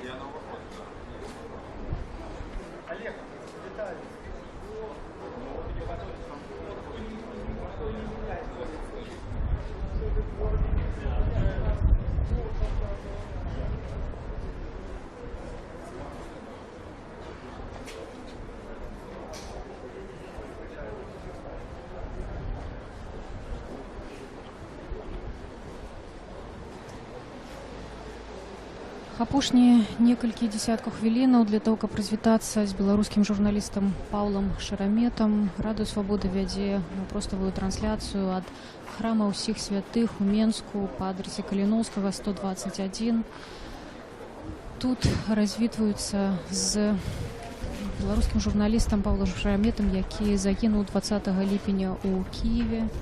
У ягоную машыну было закладзенае выбуховае прыстасаванне. Яно спрацавала рана у 7:45 у самым цэнтры украінскай сталіцы. Павел яшчэ колькі хвілінаў заставаўся жывы, але загінуў на месцы гэтага здарэння. І учора было з ім развітанне ва ўкраінскім доме ў Кіеве. Гэтае развітанне наведаў прэзідэнт Украіны Пётр Парашенко. Учора таксама труна з целам Паўла была перавезеная у Менск. І сёння з 11 гадзіны людзі стаяць дагэтуль у чаргу, каб развітацца з беларускім журналістам, які быў цынічна забіты. Развітацца можна да 2 гадзіны. Пасля Паўла пахаваюць на паўночных могілках разам. Пасля Паўла пахаваюць на паўночных могілках побач з ягоным бацькам.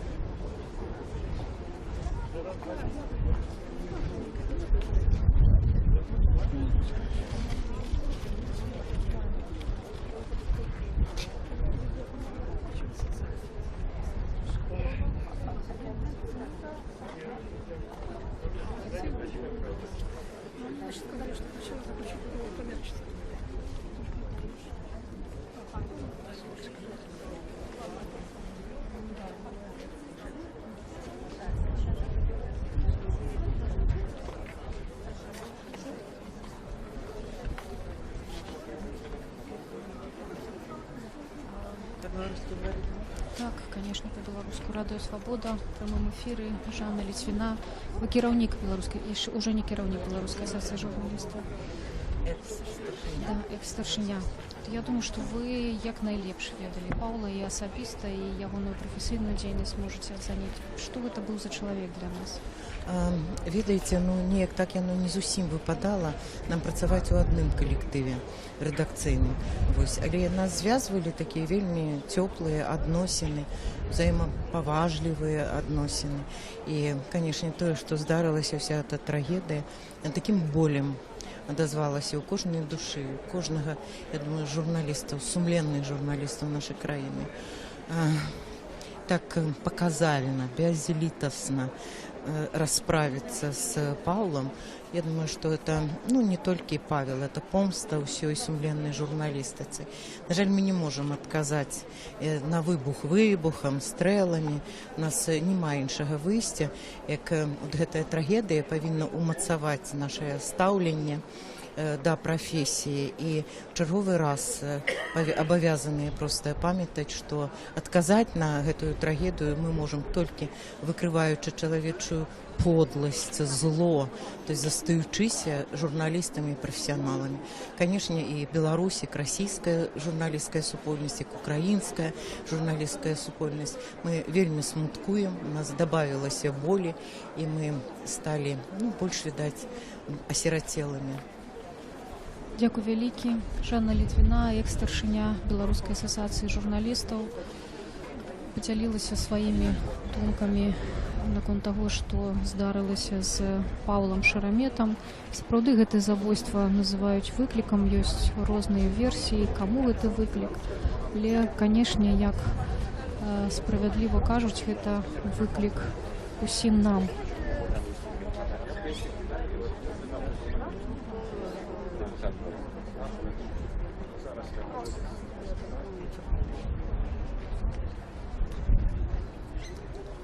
вот засталося некалькі хвілінаў, калі можна яшчэ развітацца з Павлам Шераметам у храме ўсіх святых на вуліцы Каліноўскага ў Менску, але чарга яшчэ досыць доўгая. Як казала ўжо не раз пра тое, што вельмі шмат маладых людзей прыйшло развітацца з Паўлам, і Павел вельмі шмат часу і намаганняў выдаваў на тое, каб адукоўваць маладых журналістаў, яму ніколі нічога не было шкада. Ірына Віданова, заснавальнік часопіса «Сіці Дог». Ірына, я ведаю, што вы асабіста ведалі Паўла і падтрымлівалі з ім кантакт. Пра што ён думаў апошнім часам? Вы якраз сказалі, што ён заўжды падтрымліваў маладых журналістаў. Это была тэма нашай гутаркі апошняй. Мы сустрэліся ўвосень на канферэнцыі, і ўсю дарогу ў аэрапорт прагаварылі ён з вялікім захапленнем пра школу маладых журналістаў, якую мы распачыналі пры «Украінскай правдзе». Прычым Павел казаў пра тое, што хацеў вучыць там і украінскіх, і расійскіх, і беларускіх, канешне, маладых журналістаў. Першае пытанне, якое мне заўжды задаваў пры сустрэчы: ну што, ёсць хто класны жывы? І гэта мелася на ўвазе вось гэтыя маладыя журналісты з гарачымі вачыма, якія хацелі нешта рабіць. І мне здаецца, што ён сапраўды таму заставаўся заўжды такім маладым, хаця мне падавалася, што ён нашмат старэйшы за мяне, хаця розніца у нас всего 6 год, з-за таго, што ён заўжды падпітваўся і пітаў сваёй энергіяй всю гэтую порасль журналістыкі маладой. Мне здаецца, што шмат каму ён сапраўды даў такую дарогу, прафесію, застаючыся сам заўжды маладым, вельмі бадзёрым і вельмі яркім чалавекам. Дзякуй вялікі. Ірына Віданова, заснавальніца часопіса «Сіці Дог». Вот кажам пра тое, што Павел сапраўды ўвесь час заставаўся маладым, у яго была такая зусім сівая галава, ён быў белы, вельмі хутка пасівеў, але насамрэч ягонай такой жвавасці і цікавасці да жыцця, таму як ён умеў знаходзіць супольную мову проста з кожным. Ну, нават, я памятаю, мы з ім пазнаёміліся, я ўжо казала, падчас рэвалюцыі годнасці на Майдане, неяк з першых хвілінаў літаральна да гэтага чалавека адчуваў давер, таму што яму сапраўды было цікава, пра што ты думаеш, як ты працуеш, што ты адчуваеш, што ты думаеш у гэты канкрэтны момант. І вот на гэтую шчырасць я чытала шмат водгукаў, шмат успамінаў пра Паўла, які з'яўляліся там у сацыяльных сетках, у СМІ. І вельмі шмат хто кажа пра тое, што Павел быў шчырым чалавекам. Ён быў шчыры не толькі ў добрым стаўленні да людзей, але калі яму нешта падабалася, ён быў крытычным, ці ён лічыў, што хтосьці робіць кепска, ён гэтаксама шчыра і з усім сваім імпэтам, эмацыйнасцю пра гэта казаў.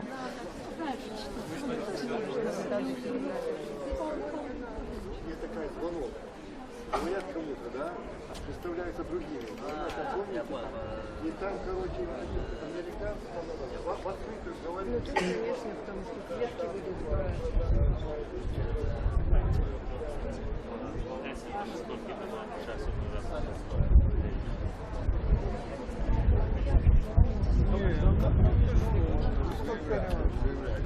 Нет, есть деревянные, которые без контракта.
Частка людзей яшчэ застаецца на пляцоўцы перад храмам, чакаюць, калі труну з целам Паўла вынесуць з царквы і нарушыць на паўночныя могілкі, дзе Павел будзе пахаваны. І яшчэ стаіць чарга тых, хто жадае развітацца з беларускім журналістам Паўлам Шараметам, які быў забіты ў Кіеве 20 ліпеня.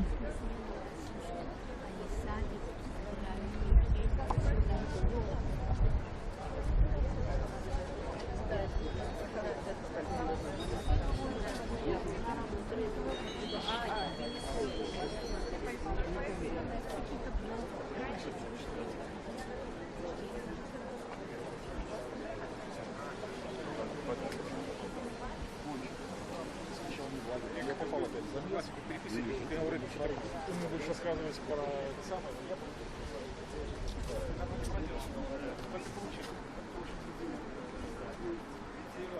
Выражаться. Нет, чтобы просто сказать, что там кто-то здесь.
Беларуская служба радыё Свабода вядзе прамую трансляцыю апошняй хвіліны развітання з беларускім журналістам Паўлам Шараметам. Гэта храм усіх святых у Менску на вуліцы Каліноўскага 121.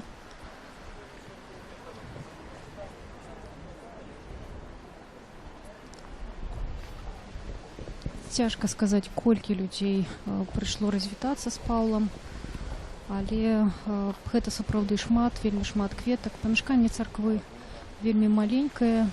Там знаходзяцца толькі сваякі, сям'я Паўла, самыя-самыя блізкія сябры.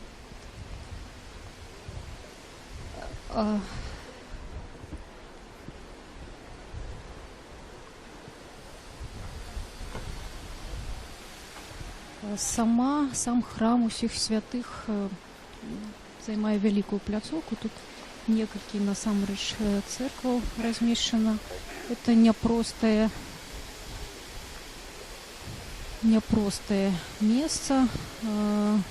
Настоятель храма отец Федор Полный, чоловік, якого називають святаром самым наближенным до кіраўніка беларускай дзяржавы Александра Лукашэнкі. І Александр Лукашенко сам наведвае гэты храм па вялікіх рэлігійных святах.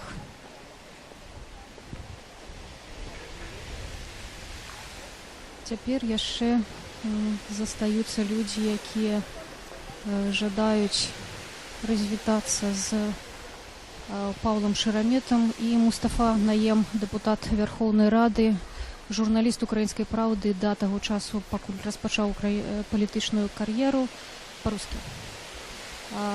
Я знаю, что вы лично дружили. Я также, как у человека, который знает, что такое «Украинская правда», не могу не задать вопрос, что вообще произошло с Павлом. О чем он писал в последнее время, что могло послужить причиной того, что с ним произошла такая трагедия, и эта трагедия коснулась всех нас. Паша писал на всякие темы. Я знаю, что последний текст, который он готовил, он касался работы правительства. По-моему, готовил для ОГНК.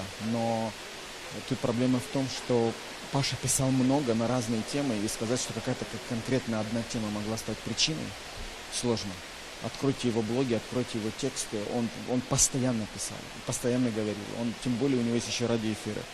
И все это вместе, конечно, это такой очень большой широкий пласт событий в Украине. Поэтому я ни к чему конкретно привязать не могу. Вот у меня отказывается мозг поверить, что есть что-то конкретное, какой-то конкретной статьи. Тем более сложно, потому что, судя по тому, как готовилось преступление, его сложность указывает на то, что готовили давно. Соответственно, говорить что-то, что это то, что сейчас он делал, тоже сложно. Мое мнение, что Павел был выбран как некий совокупность факторов. Во-первых, это, конечно, «Украинская правда». Это символичность и параллели, которые можно провести с Георгием Гонгадзе в 2000 году. Во-вторых, это Алена Притула, которая была близка с ним. В-третьих, это публичность того, что произошло. Мы сейчас знаем, что это радиоуправляемое было устройство. Соответственно, его могли подорвать на любой тихой улочке, в любом месте, если было желание просто убить. Но это было сделано на перекрестке, в самом центре города. Очень показательно.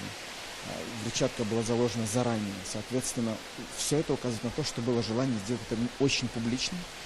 И я думаю, если мы эти все факторы понимаем, то и те, кто убивали, они тоже понимали и фактор последствий, и общественные, и политические, и журналистские, и СМИ. И в этом смысле, конечно, это в первую очередь атака на все общество. Да? Это не просто убийство конкретного человека. Это желание еще это сделать цинично, демонстративно и открыто. Это казнь. Поэтому я думаю, что это какая-то большая игра, в которой Паша действительно стал вот такой сакральной жертвой. Ну, судя по вашим последним выступлениям, я внимательно следила за тем, что вы говорили после гибели Павла. Вы, в общем-то, видите какую-то сторону, которая заинтересована больше всех в последствиях, которые вызвало это. Смотрите, тут вопрос не в том, даже кто заинтересован, а в том, кому это выгодно. Еще раз, учитывая тот резонанс, который могло получить и получает это убийство, очевидно, это направлено на общество, на совокупность факторов, это государство, да, это и против правоохранительных органов, против общества, против журналистов, которые испытывают страх, шок от того, чтобы быть покалеченными и убитыми. В этом смысле, независимо от того, кто стоит за этим убийством, очевидно, что это направлено против страны. Сейчас самое большое противостояние мы испытываем с Российской Федерацией. Я не верю в то, что это кто-то мог сделать внутри Украины. Я не верю, что это этому причастны наши власти. Потому что это неуправляемый кризис. Входить в такую историю просто опасно и для президента, или для любой стороны. Поэтому для меня очевидно, что это выгодно той стране, которая хочет, чтобы была дестабилизирована наша страна, которая хочет доказать, что мы слабые, что мы не можем ничего. И, опять же, независимо от того, кто стоит за этим, это выгоднее всего тем, кто сидит в Кремле. А причастны или не причастны, должно доказать следствие.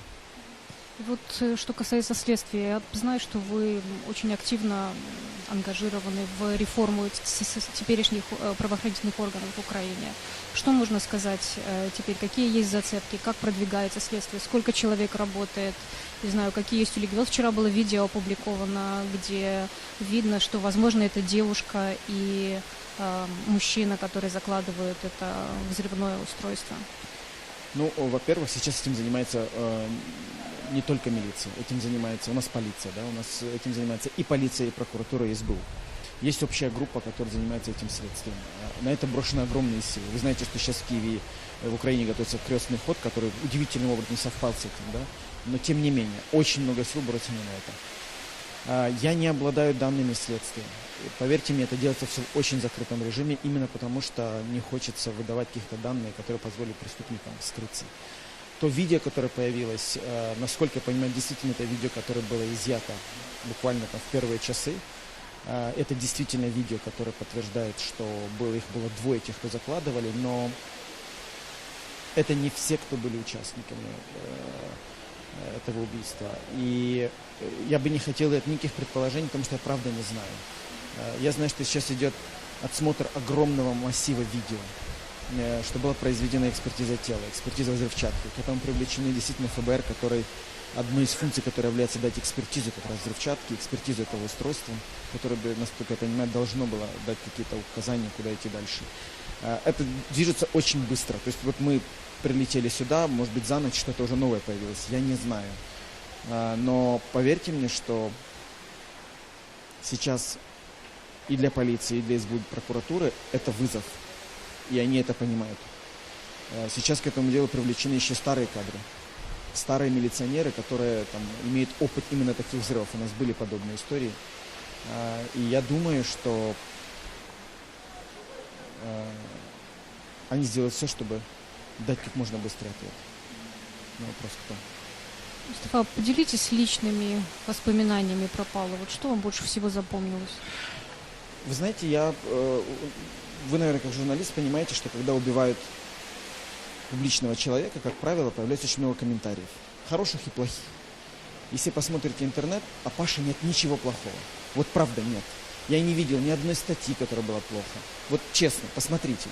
Я не видел ни одного комментария публичного. Даже те люди, которые, возможно, его не любят, они не смеют выйти и сказать что-то плохое. Это был человек, который был комок позитива. При всем том, что он занимался журналисткой, занимал жесткую позицию, многих обижал, но он это делал без злости. Вот то, что он видел, то он говорил искренне. Это был человек, который вел за собой вот своим юмором, открытостью, умел признавать свои ошибки. Я никогда не видел его, чтобы он вот злился, так знаете, вот по-настоящему, как умеют злиться люди. Даже когда злился, он все равно переходил на шутки. Он все равно, вот мне кажется, внутренне он к людям в принципе хорошо относился. Даже вот у нас критиковал каких-то политиков, журналистов, деятелей, но он, мне кажется, журналист такое редкое свойство, когда он находил в себе силы и хвалить. Это очень редко, когда человек адекватно оценивает ситуацию. И, я уже не говорю о том, что это удивительного качества оптимизма человека, который действительно вот он светился всем. Это правда. Посмотрите на его фотографии. Вы в интернете не найдете ни одной фотографии, на которой он насуплен. Это удивительно просто. Просто введите, посмотрите. Дякую велике. Мустафа Наем, депутат Верховної Ради, який приїхав з Києва для того, каб развітацца со сваім сябрам Паўлам Шераметам, беларускім журналістам. Мустафа шмат чаго распавёў пра Паўла. Я таксама, можа быць, нават упершыню, хаця даўно сачу за Паўлам у сацыяльных сетках, звярнула ўвагу, які слоган у яго стаіць пад ягоным профілем у Твиттері. Унук партызана, сам партызан. Это вельмі моцна характарызуе пазіцыю, якую Павел займаў, таму што ён не згаджаўся з ніводнай уладай. Ён заўжды ставіўся да ўсяго крытычна, і вот нават калі ён стаў працаваць ва ўкраіне, хаця яго моцна захапляла тое, што адбываецца. Вот мы гаварылі з Мустафой, мы гаварылі са Святланай, Сергеем. Гэта былі людзі, якім ён давяраў, на якіх ён ускладаў спадзевы, але да ўкраінскай улады ён ставіўся крытычна, шмат нават з ім разам абмяркоўвалі украінскую палітыку.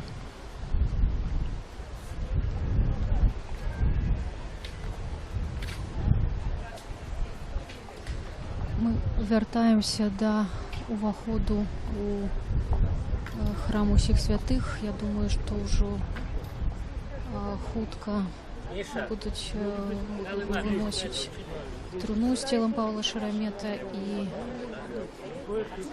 павязуць на паўночныя могілкі, дзе Павел мае быць пахаваны побач са сваім бацькам.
Да, Павлович сказал, подойдет.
Давай вот пишем, пока есть время, все сделаем.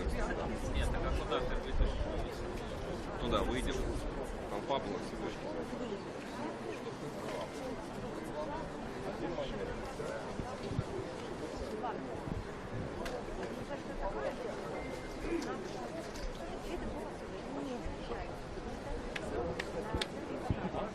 Ну мы же как бы...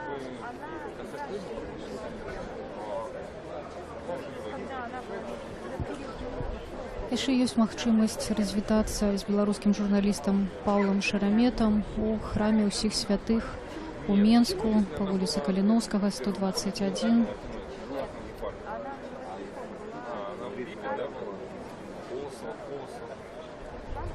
Павел Шеремет был забитый у Киеве 20 ліпеня. І вчора ягонае цело было перавезенае у Менск з 11 гадзіны. Доўжыцца развітанне. Яшчэ вот, наколькі я бачу, вялікая чарга людзей, людзі падыходзяць. Мы вчера смотрели архивчик. Мальчики там уже...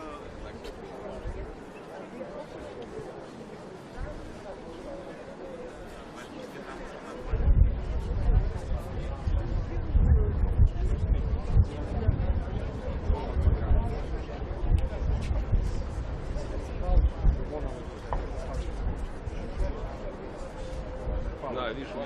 Включай микрофон.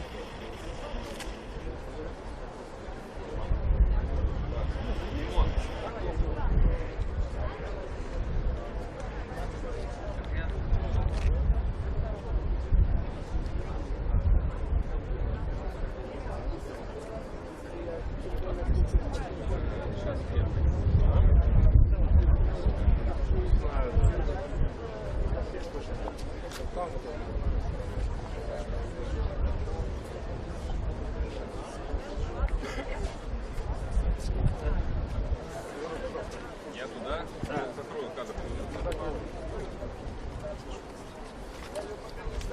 Там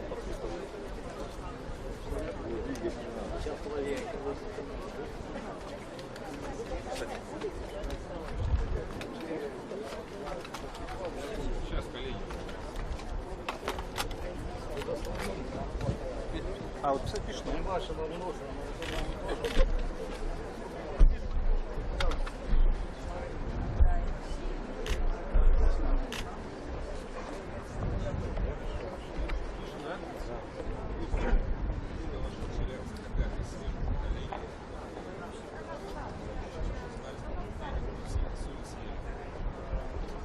Ну, вы знаете, это мне напомнило Вторую войну. Потому что только там убивали журналистов. Вот. Нас только били. Вот все стоят, вот НТВшные, все. Вот меня избили, я стал инвалидом. А сейчас начали убивать. Значит, мы поиском правды и совести очень сильно достаем эту власть имущих. И они уже не могут никак с нами поступать, только уничтожать. Это было первое. Было. Ну и второе, конечно, у меня сын старше, чем Павел. Когда такие молодые мальчики, честно выполняя свой долг и свои журналистские обязанности, погибают, ребята, у нас что, война идет? Я понимаю, что этих людей успокоить нельзя, их нужно уже уничтожать. Это вот лично я так считаю, потому что дальше с такой властью жить просто невозможно.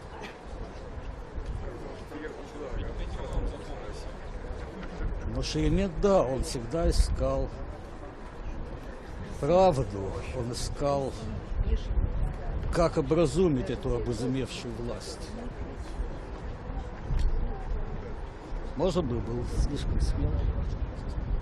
Может быть, нужно было вот так встать в сторонку. Но он был не такой.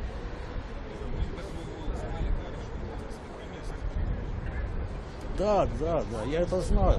По многим материалам, по всему. Он же даже... Лукашенко был его почти другом. Вот у нас так сложилось. Дима Завадский был его личный оператор. Известно, где Дима Завадский. Шеремет был лучший, по словам Лукашенко, лучший журналист Белоруссии. Потом он его посадил. Паша ради правды, вот именно журналистского такого поиска и расследования, он мог идти до конца. И, видимо, что-то такое нашел в Киеве.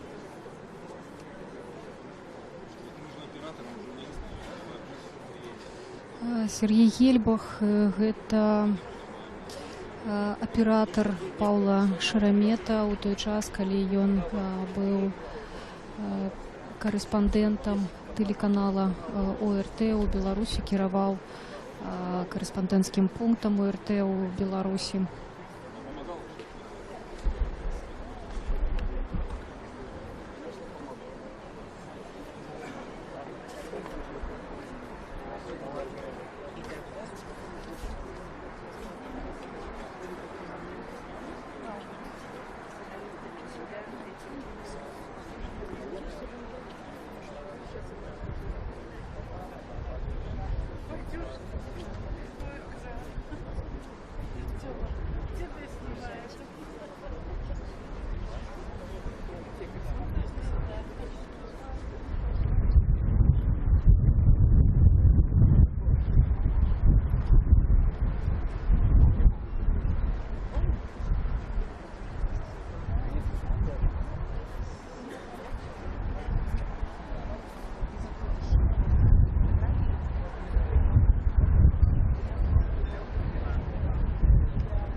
Ну там сказали, что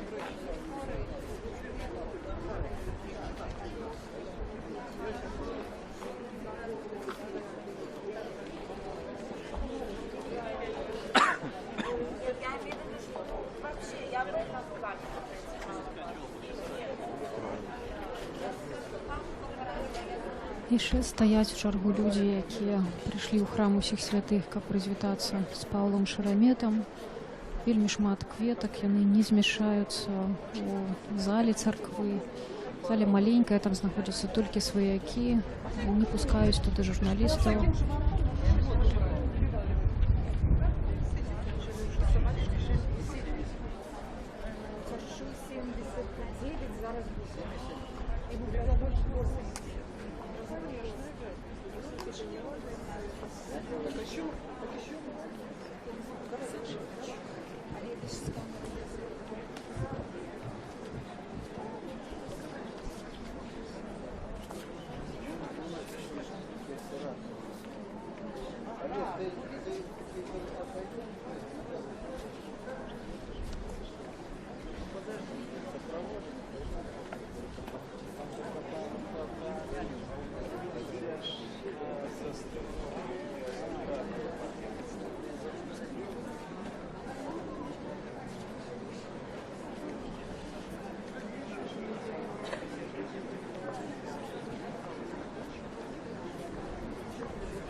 Зараз калега-журналістка падышла і нагадала пра інтэрв'ю якраз такі аналітыка радыё «Свабода» Віталія Цыганкова, якое ён рабіў з Паўлам Шараметам для выдання «Свабодныя новасці».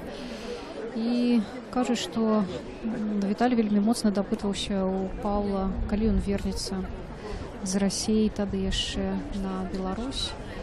І Павел адказаў: паміраць вярнуся на Беларусь.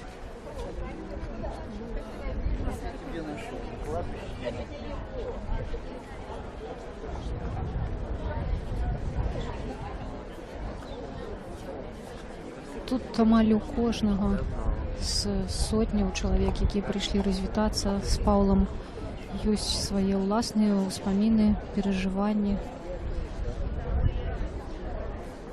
Часта насамрэч людзі падыходзяць, каб проста нешта сказаць пра Паўла.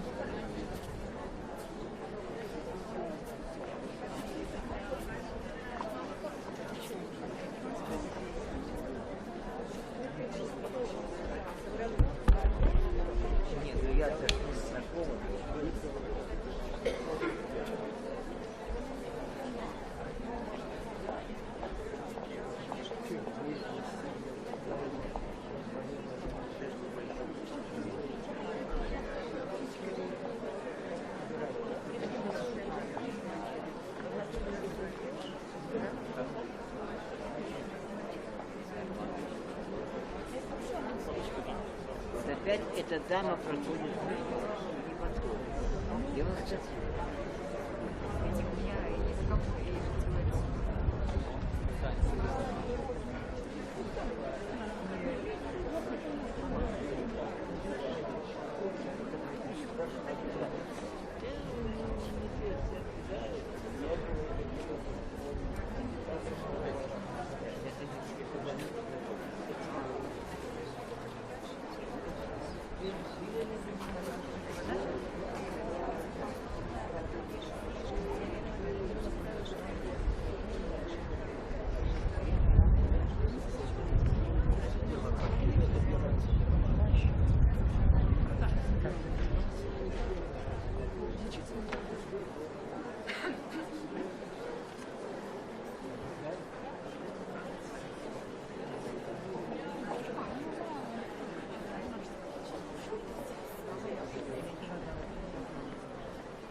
Цяпер перад уваходам у храм можам бачыць самого настаяцеля храма айца Фёдора Поўнага.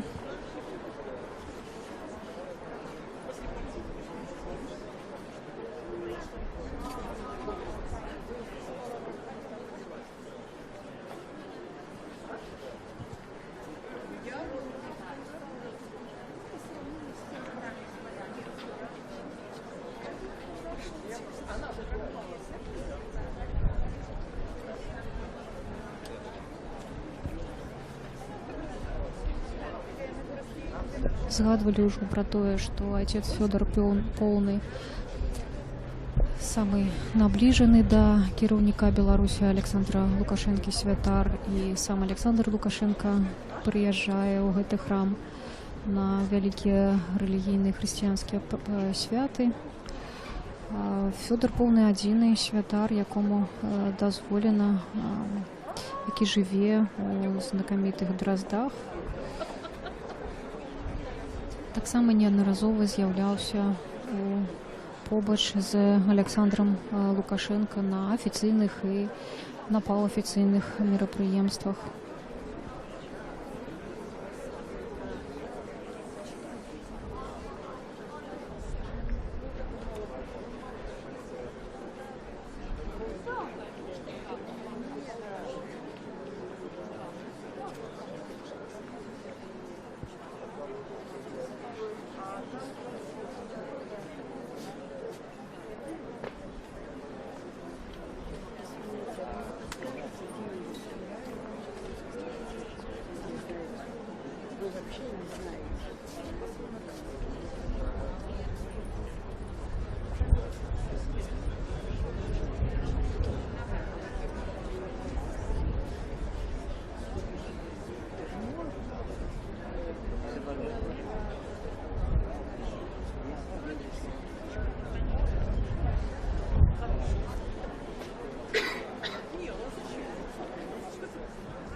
Хватит. Да не было близко.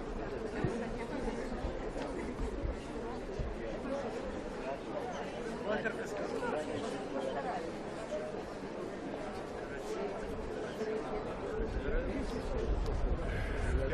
Я гордо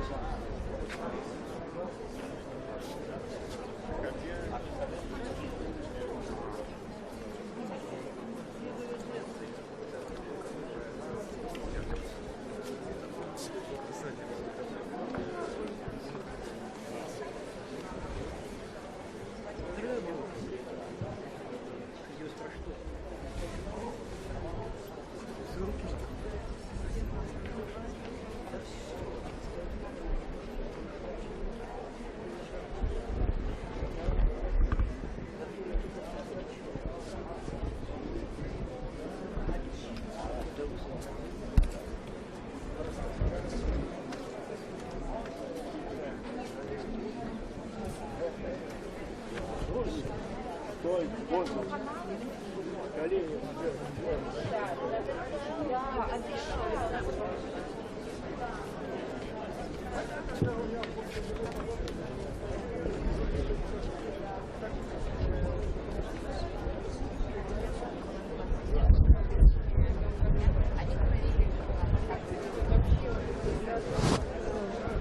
Спадар Іосиф, і вас так само.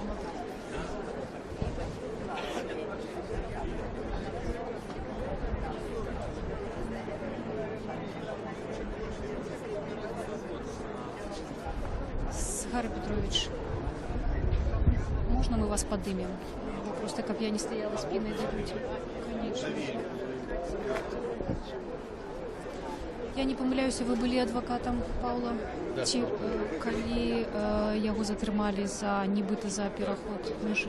Раскажыце, калі ласка, што памятаеце пра Паўла, што гэта быў за чалавек? Помню многое.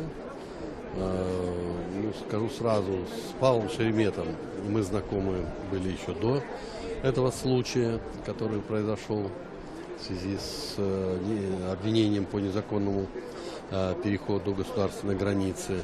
Я его знал как журналиста газеты для служебного пользования, который издавал Петр Марцев, «Имя», ряд других изданий. Он был очень смелым, толковым журналистом, хотя я получил образование историка.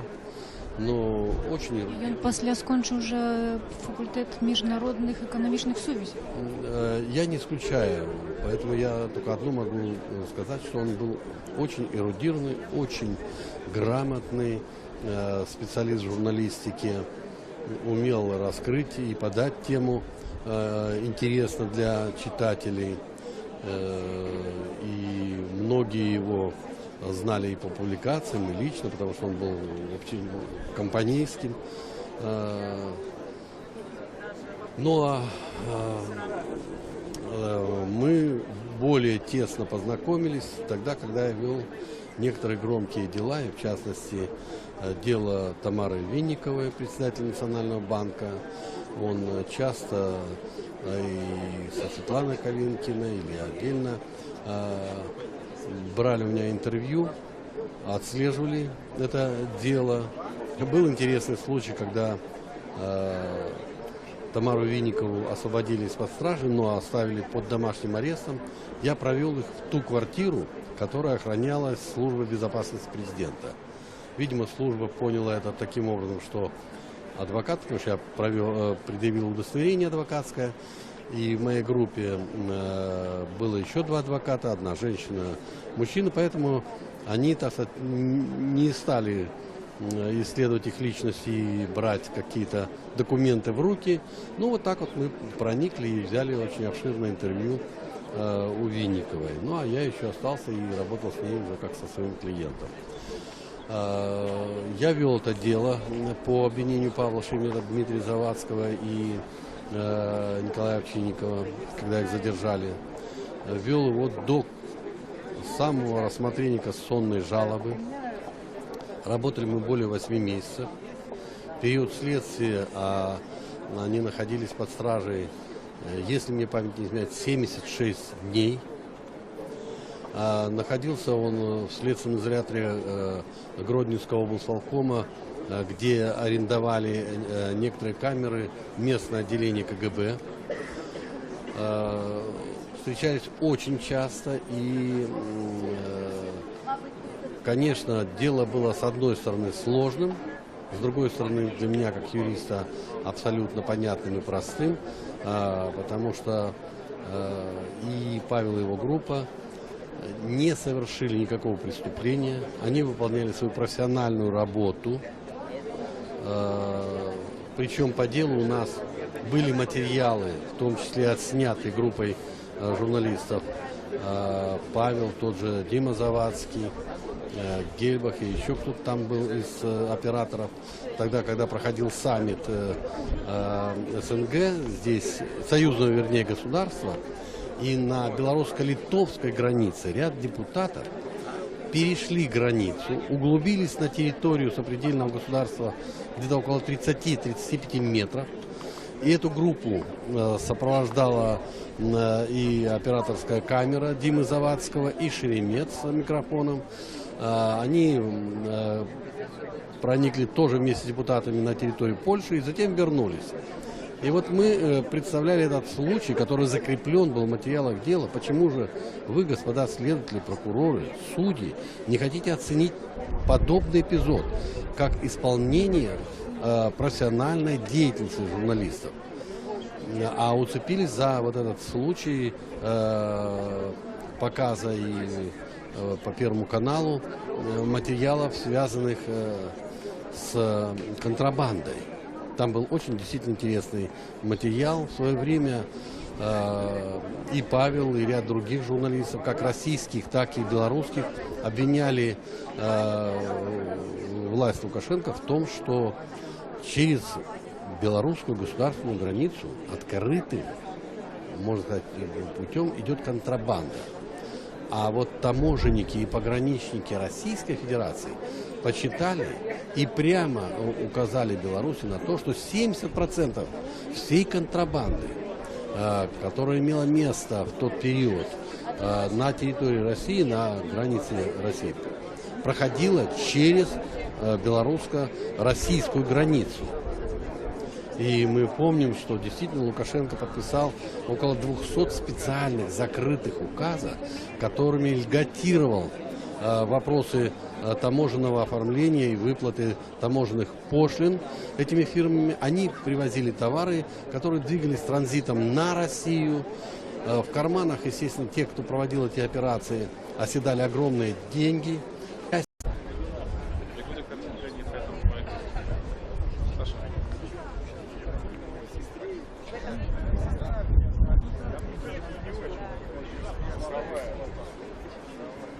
Раз, два, три.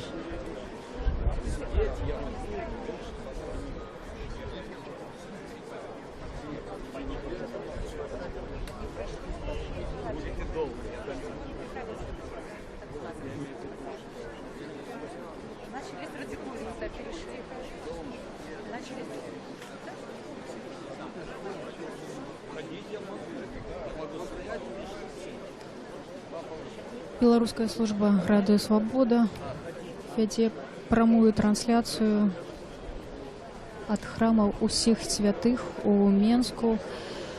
Тут все, хто жадае, могуць. Беларуская служба Радио Свобода вядзе наўпроставую трансляцыю ад храма ўсіх святых у Менску ад 11 гадзіны. Тут люди развітваюцца з беларускім журналістам Паўлам Шераметам. Павел Шерамет быў забіты ў Кіеве 20 ліпеня у аўтамабілі, у якім ён перасоўваўся, спрацавала выбуховая прылада. Яшчэ колькі хвілінаў Павел заставаўся жывы, але загінуў на месцы гэтага здарэння. Учора ў Кіеве адбылося развітанне з Паўлам Шераметам, які апошнія гады свайго жыцця жыў ва ўкраіне, супрацоўнічаў з украінскімі медыа, супрацоўнічаў з выданнем «Украінская праўда». Цырымонію развітання ў Кіеве наведаў і прэзідэнт Украіны Пётр Парашенко, і учора увечары труна з целам Паўла была дастаўленая ў Менску, у храм усіх святых. Сваякі маглі заставацца з Паўлам усю ноч, і з 11 гадзіны ідзе развітанне. Я, напэўна, не перабольшу, калі скажу, што сотні людзей прыйшлі у апошнія хвіліны пабачыць Паўла. Шмат вельмі кветак. Кветкі не змяшчаюцца ў маленькай зале, дзе стаіць труна з Паўла у царкве. Там знаходзіцца ягоная сям'я. Не дазваляюць здымаць у самой царкве і заходзіць туды з фотоапаратамі. Напэўна, гэта правільна, таму што вельмі шмат людзей, якія хочуць пабачыць Паўла ў апошнія хвіліны. О 14 гадзіне цырымонія развітання мусіць скончыцца, і Паўла пахаваюць на паўночных могілках побач з ягоным бацькам. Павел Шарамет, вядомы беларускі журналіст, узначальваў беларускую дзелавую газету, быў уласным карэспандэнтам ОРТ у Беларусі. Працаваў у Расіі і апошнія гады жыў і працаваў у Кіеве.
виїжджає з території храму.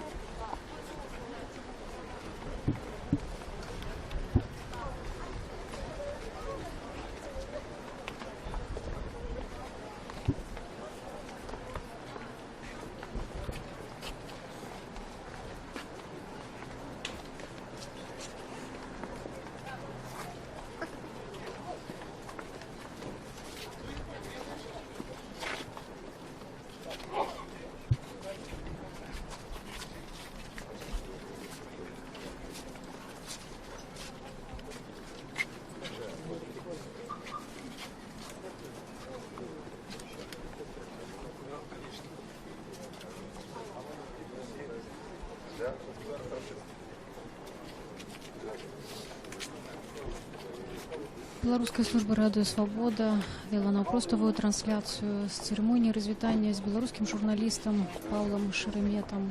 Павел Шерамет быў забіты ў Кіеве 20 ліпеня. У ягонай машыне спрацавала выбуховая прылада.